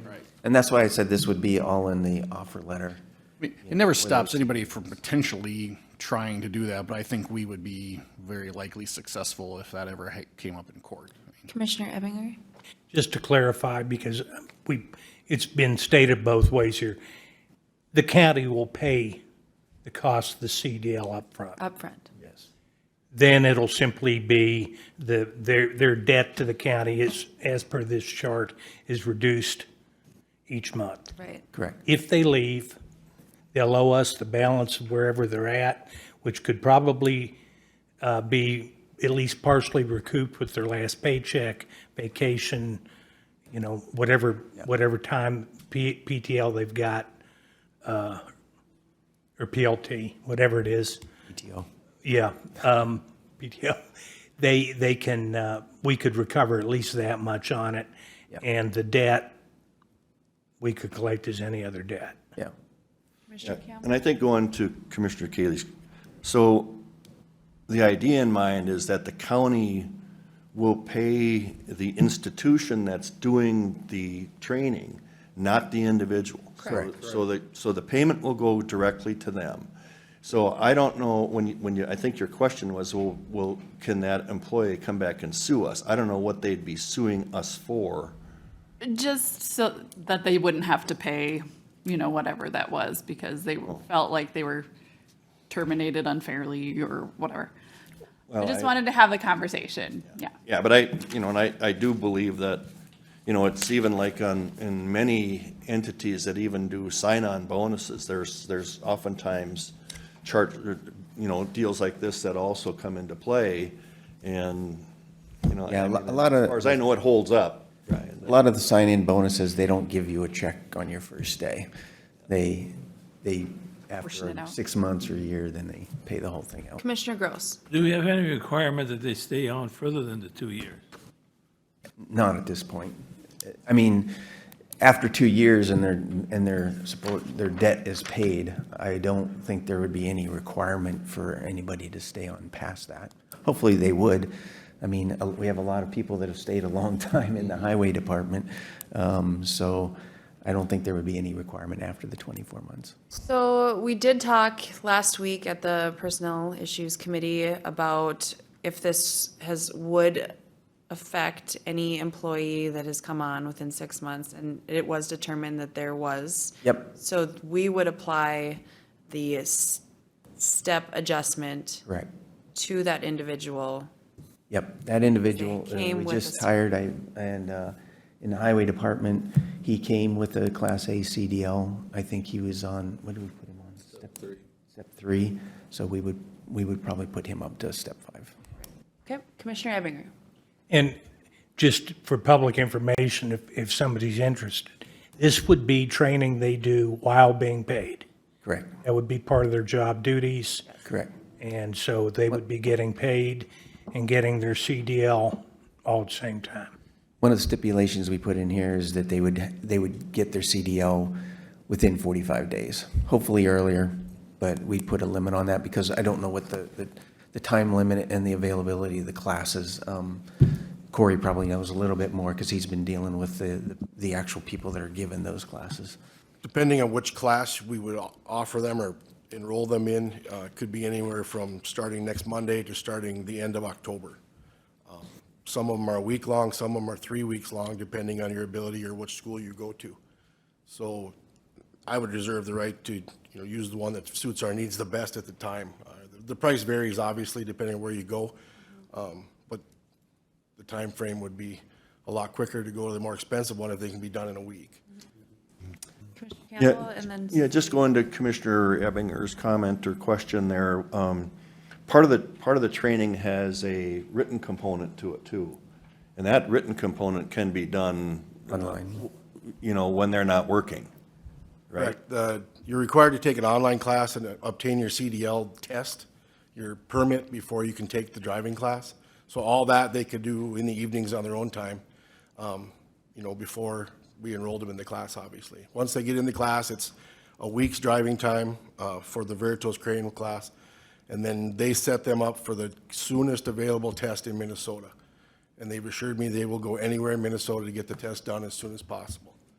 And if a date opens up closer, they'll take that date. They're in constant contact. So the time frame is, of importance here. Steve. And just to follow that up, part of our discussion in PIC also, for the full board's understanding, right now we're having to have someone else come and haul our leach aid, for example. And so any amount of time that we get get someone in faster, makes us not have to pay that bill. Yep. And so. And some of the good news now is that we're interviewing for another truck driver tomorrow for solid waste, so that's good. We have another one in the pipeline that's after this meeting, we should be good to go with him. And I think you have one more as well in the pipeline as well. Yep. So hopefully there's a little bit of light at the end of the tunnel, but we want to get this passed so we have a little bit more flexibility on our. And I think just to be clear for the commissioners, they're in the pipeline with the understanding that this topic was coming to board. Yes. Not because. Correct. They were already going to go in at step 1. Correct. Okay. Yes, Commissioner Campbell. I guess if everybody's done that, I was just going to, I would move that we move forward with the creation of the Class A CDL training payment policy as outlined above. And that would be the full 9 bullet points. Thank you, Commissioner Campbell. As clarification, that would be the CDL policy that would include the pay for anyone coming in with CDLs as well. Okay? So a motion of support or a motion to approve from Commissioner Campbell, a second from Commissioner Ebinger. Any further discussion? Clarification? Any further discussion? All those in favor of the motion signify by saying aye. Aye. Opposed, same sign. Carried. Thank you. Thank you very for your much. work on this. Thank you. We are a little behind, but we will take a quick break, 5 minutes, so 10:28. Meeting back to order. Just for the public that may be watching, we're going to go ahead and do number 9, the building maintenance requests. And then we're going to move to the closed session. We're a little late, and we have a commissioner that needs to present for NACO at 11, so we'll scoot through it. So today we have building maintenance request with our Director Joe. Yes. Our first agenda item here today is to talk about the shops project between Comstock, Ulen, and Georgetown. If you recall back in April, I have a spreadsheet here. We had a total project cost approved. We went to direct quotes, and we had a total cost project approved of $877,925. From April until now, we're I guess we're out of the ground now, and we've presented a contingency list to the building committee, and are requesting an increase above and beyond that $877,925. So we've presented a breakdown for the additional costs for Comstock, Ulen, and Georgetown, and that is a total cost of $66,229, which would take the new request increase up to $944,154. So, and these majority of these costs are just contingency stuff that we ran into per building that we've had to deal with, I guess. So. Board questions? I just, we did have this at the building committee, and the building committee recommends. Yes, and just to finalize, the funds will be out of the current, what's left over at the bonds, and there's $185,745 left over. Pay attention to that, I guess. The number is, it'll kind of be in the next few agenda items, so. Just to clarify, that is in the positive, because with the dash, it appears negative. Oh. Yep. Just. Oh, yeah. Just a point of clarification. Clarification, yes. Okay, thank We you. are in the positive, yes. Thank you. Yep. Okay. No questions, I'll make a motion to approve. A motion offered from Commissioner Gross to approve. Second. A second from Commissioner Campbell. Any further discussion? All those in favor of the motion signify by saying aye. Aye. Opposed, same sign. Carried. Okay. Second request. So we are building a cold storage building, if you recall, out at the highway joint facility there. What has happened is, as we started constructing this building, started drilling the holes for this, it's a pole barn, started drilling holes, and what had happened is we ran into some piers that were, I guess, 5 feet around underneath that we did not, I guess. Each pier had a footing of 5 by 5, 5 feet under the ground, so that interfered with where the poles were going to be set. So you would have had to remove, I don't even remember how many piers there were, but Yeah, about 12 it or. would have been a lot more work. Yeah, so what we did is we got together, Justin and I, with their people, with Gas Constructions, and we kind of hammered out what is the most economical solution here, and our solution was to shift the building slightly to the southeast, and that would allow us to drill our poles and keep the existing concrete. That did kind of create an additional need for some concrete within there, because we kind of shifted off the concrete, but, and what we'd had there is, we'd had gas reach out to do multiple quotes, and the low quote came in at $44,704. And so what we're asking there is an official change order, because they're under a contract with us. And then a part of that is an owner coordination cost of, Justin's crew actually saved us quite a bit of money. They came in and they rented some equipment to saw out some concrete that we needed to do too. So that was an additional $5,478. So between the two costs there, and then we've added in a little bit on the salt and sand project tent, just a $500 we ran into where we had to haul off some asphalt. So we're just kind of, I guess, adding that in there too. So between the two projects, we have an increase of $50,682, and we would suggest to use that out of the capital's remaining balance, which is after last agenda item was, it is now at $119,516. Okay, questions from the board? There's no questions, I'll make a motion to approve. A motion offered from Commissioner Gross to approve. Second. A second from Commissioner Campbell. Anything else? Any further discussion? All those in favor of the motion signify by saying aye. Aye. Opposed, same sign.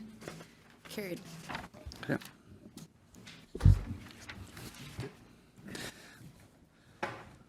Okay, next item is, I guess the goal of this item, we were talking about our remaining balances of the bond. And we had talked about a phase 2 essentially of the lobby improvement project of the Family Service Center. And the building committee discussed that with the increase of tile, ceramic tile, we were proposing to put tile on second floor all the way through 5th floor. And we discussed, what to do with the remaining balance of our bond, and you can only spend it on a certain amount of categories. So the idea was to let the board know that we have a project that we're planning out, and half of that project is the ceramic tile cost, which is estimated around $56,000. So what we did is we took that $56,000 and we're requesting today to use that, knowing that we're coming back in a couple weeks with a total overall project cost with the ceramic tile and new lights and ceiling tile and everything. And so that's what our goal today was, to just ask, I guess, or to let you know that it was our intent to spend that remaining bond dollar money, except for an additional $12,834 we thought we would leave in there for any unanticipated stuff during the project, or during the shops, that we could use towards if we do have added costs. But questions? I know that was a lot of. Any questions on it? Maybe just a little bit of follow-up. So when we originally had that $156,000 left in the bond fund, this project at the Family Service Center was to be considered, or we were looking at doing it, but Joe had asked to hold off on that because we had some uncertainties with the highway building projects. Those highway building projects have now been more, consolidated, and we were a little bit more comfortable with those total numbers.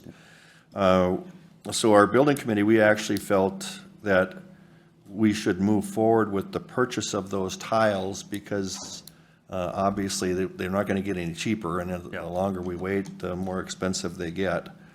And we have X amount of time to use up those bond dollars, so this makes perfect sense.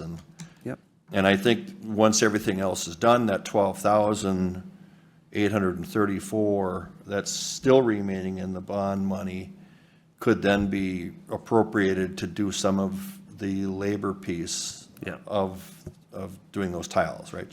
Yep. And then we did discuss also, we have Fund 19 and Fund 13 building projects that would be available to help us fund some, with the painting and everything. We're coming back with a second project. So we do have adequate funds available to help that second half of that piece as well. And again, that is, that is for the lobby areas and the halls and floors 2 through 5, right? Correct, yep. Family Service Center. Yep, so when you walk into the Family Service Center, you have a kind of a uniform look between all lobbies as you walk into the building, so. Any other questions? I'd move approval. Second. Any discussion? All in favor? Aye. Opposed? Motion passes. Okay, we got one more item. Yep, final item here is a deal, it's a trade deal, I guess we would call it, between the city of Moorhead and Clay County. Years ago, the Clay County had received a grant to build a building, the Household Hazardous Waste Building on East 10. It's a small building there that we own the building, but the city of Moorhead owns the land. We've kind of vetted this through the building committee as it is kind of a building we don't need anymore, but we had discussed the trade up at the Resource Recovery Center project. What had happened is because of that project, the county was liable. The county had to pay for some striping on 34th and 15th, so we proposed a trade with the city of Moorhead that we would trade the building to them, and then in trade for them doing the striping services. And that was actually a cost of 25. I wanted to make a correction there too, so we know. In my memo, I had 27,930 that was the original quote. I'd just gotten a bill from the city of Moorhead to verify this, and it was at 25,706. So I wanted to make that change there. But basically, with this agreement is we would hand over the building. We would have no liability with any kind of environmental or anything. It's their building, and we have the ability to give them a 30-day notice once Household Hazardous Waste has moved into the other facility. So both City of Moorhead, I guess we're approving it first, and it is on their agenda tonight as well. So there is a bill of sale attached to this, so there's actually two things that I would ask to approve today: is the bill of sale itself and then the agreement as well. And we have worked with our attorney's office to draw up both of these, and they've also been it's been through City of Moorhead's legal process as well. Any questions? Yeah. No? Mr. Chair, I would move the contract for exchange. Second. Any discussion? All in favor? Aye. Aye. Opposed? Okay, motion passes. Mr. Chair, I also move the bill of sale. Second. Any further discussion on the bill of sale? All in favor? Aye. Aye. Thank you, Board. Thank you, Joe. Thanks. Okay, now, were we gonna go into closed session before? Okay. Motion for that. Move to close. Second. All in favor? Aye. Okay. We're in closed session, so we'll just take a moment here. Yeah, we're gonna just We are back in session from our closed session. The next item on the agenda is the committee reports. I do have an appointment, so I'll need to leave a little early. If we don't get to my reports, I can give it next week. But Commissioner Gross? Okay, Tuesday, or excuse me, October 5th, we had the Building Improvement Committee. The only things we did that weren't brought up at the meeting today was the family healthcare building, the dental people, they are ready to go and remodel that. I think they're going to pay for the remodeling. And also the future DMV, we discussed the future DMV, and that was pretty much discussed today too, as far as what could happen with that. And I know probation, we had a meeting, the next meeting I had was criminal justice, that also last Tuesday. And I know probation is looking for a place here, probably in the building somewhere, or in the family. I don't know which building they're looking at, that where we got room. I know we discussed a little bit about detox, going into detox, whether the probation office could move in there. But the judges requested that they get closer to this building. Okay. So that was the building, and then pretty much that was discussed on the Criminal Justice Committee. They're also looking at, over in the jail department, they got several meeting rooms, and they can't really only use one lawyer at a time because of the soundproofing. If you're in one meeting room, you can pretty much hear what's going on in the other meeting room. So they're looking at doing some soundproofing over there. Trying to prioritize their cases, don't really know what, that's something I guess they have to do amongst themselves, but they seem to be able to work everything out there. And I think they're looking for a place for outpatient people. I don't know how they're coming on that, but excuse me, losing my voice. Highway Tracking Committee, we pretty much covered everything. The County State Aid Highway 1, they're working gravel placements ongoing. Seeding work's being worked on.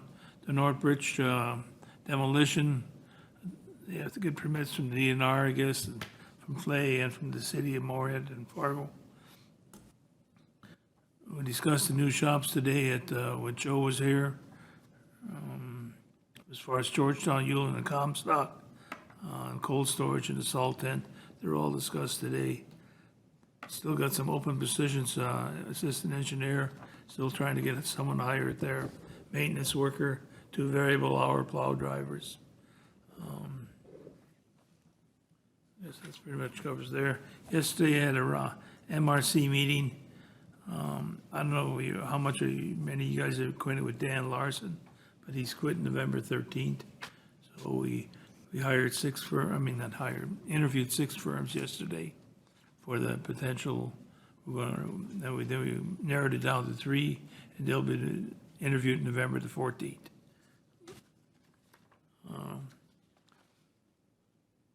Other than that, that was pretty much the interviews took most of the time. It was about a 5-hour meeting, but we got it over with. Thank you. Commissioner Campbell? Yeah, thank you. Highway tracking, the only thing that I would add is there was a request for us to have some discussion about the connecting road for Terracon. So we did have that discussion, and one of the concerns that we have with that is that both those roads are township roads, And, you know, so even if we were to go to do some sort of a trade where they would become, one of them would become a county road, you know, we were looking at, well, how could we potentially get it on county state aid to help pay for that development of that road? And the problem is, even if we do that, part of the CASA formula is it has to connect on both ends with another county state aid road or state highway. And so what would happen is what would now be a 3-mile deal, we would have to go 5 miles for that to even qualify. And the problem is we would have to do a turnback of something else to do that, and we don't have 5 miles at CASA anywhere that we can turn back. So unfortunately, that scenario probably doesn't work. However, I think we talked about still supporting Spring Prairie Township, is that township it's in, right? So Spring Prairie and anything that they want to work with legislatively, that the county should help be behind that, because that is still is a real economic opportunity. And the townships do have the ability to go through a petition process where they can have a project done, but then there gets to be special assessments on that. Mm-hmm. But I mean, there's other options there, and I think we'll try to work with that. Everything else you pointed on, we had a personal issues committee meeting, and the sole topic was the CDL licensing issues that we talked about today. My other meeting on October 1st was the building committee meeting, and all of the information that we acted on all of them today. The only one that we still have to deal with in terms of the 4 items you talked about is that DMV potential relocation at some point in time. That concludes my report. Thank you. Commissioner Ebinger. Okay, on the Tuesday, the 4th, I attended the Criminal Justice Advisory Board with Commissioner Gross. Covered that pretty well. One additional issue that came up is location of level 3 sex offenders, one in particular, and probation is trying to get information of the persons who expressed the concern on the status of that offender and the specialized probation or supervision they get out on release. On the 6th, I attended the Greater Fargo Moorhead EDC Executive Committee meeting, had a discussion on some $100,000 set aside by the EDC for the airport, and determining whether that funding is necessary to keep or simply renegotiate the discussions on that. That was put off to future meetings. Discussed with the nomination committee, the board executive committee, and board members for the coming year. Joe Rasso presented on Fueling Our Future 2, and they're constructing a governance board on that. They've hired consultants to help them look at what people are looking for in Fueling Our Future. Obviously, workforce is the common denominator in everything we look at right now. They want more clarification in the governance, and they want a clear plan to share with the stakeholders. Talked about Cass County's Job Development Authority and potential partnerships on the Minnesota side with that. Cass County does have statutory ability to put together and to collect levy for a job development authority in North Dakota. And there's a website launch for the EDC. It's going to take place in mid-November. And then I met with Joe Rasso, the president of the EDC, afterwards. We discussed a number of items on the Minnesota side that need to be worked on in the future. And that completes my report. Mr. Larson. Thank you, Commissioner Gross. On the 4th, I attended the highway tracking. Again, that's been covered well. The only thing I would address is we did get an email, the highway tracking committee last week, that the salt shed out at the highway department did blow over in that wind we had last week. Gehrtz is in the process of ordering a new building, and I know that Joe's talked with Mr. Milton. Gehrtz has indicated that they're going to take care of it, but just wanted you guys to be aware, just in case you heard anything. The 4th, I talked with Dan Molly in regards to some dispatch discussion and funding issues. On the 5th, I participated in PIC, which has been addressed. We also had a Strive for Excellence meeting that day. We continue to look at recruiting and retaining. We discussed some potential policy changes that we may inquire with PIC here in the next coming weeks to see what their thoughts. And we also talked about the possibility of implementing a staying survey, finding out why our employees that remain here, as long as they do, versus trying to catch them on the exit. On the 6th and 7th, I attended my association meeting, annual conference. Again, we heard a lot about recruiting and retaining. We had a lot of discussions on the platform issues. The administrators voted on their top items. We'll be addressing those further at our annual conference in December. There was some discussion about on counties from both the planning and zoning and staffing issues when it comes to the cannabinoids. Most counties at this point are taking a wait-and-see step versus any active policies. Again, just want to thank the board for their opportunity, allowing me to go there. It's a great opportunity to meet with my peers and find out additional information about what's happening across the state.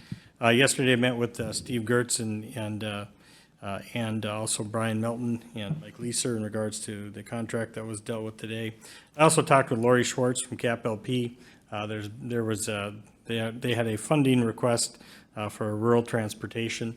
We addressed that last year through ARPA funds, and so I encouraged Lori that if there was an additional need, that she could look to the ARPA committee for further discussion. And that concludes my report. Oh, I would note we do have a meeting Thursday, our Rural Cities County meeting at Sabin from 4 to 6 p.m. And so we're hoping that we'll have a good turnout from our communities in Clay County. That concludes my report. Mr. Melton. No, thank you. Okay. Anybody else? Or adjourn?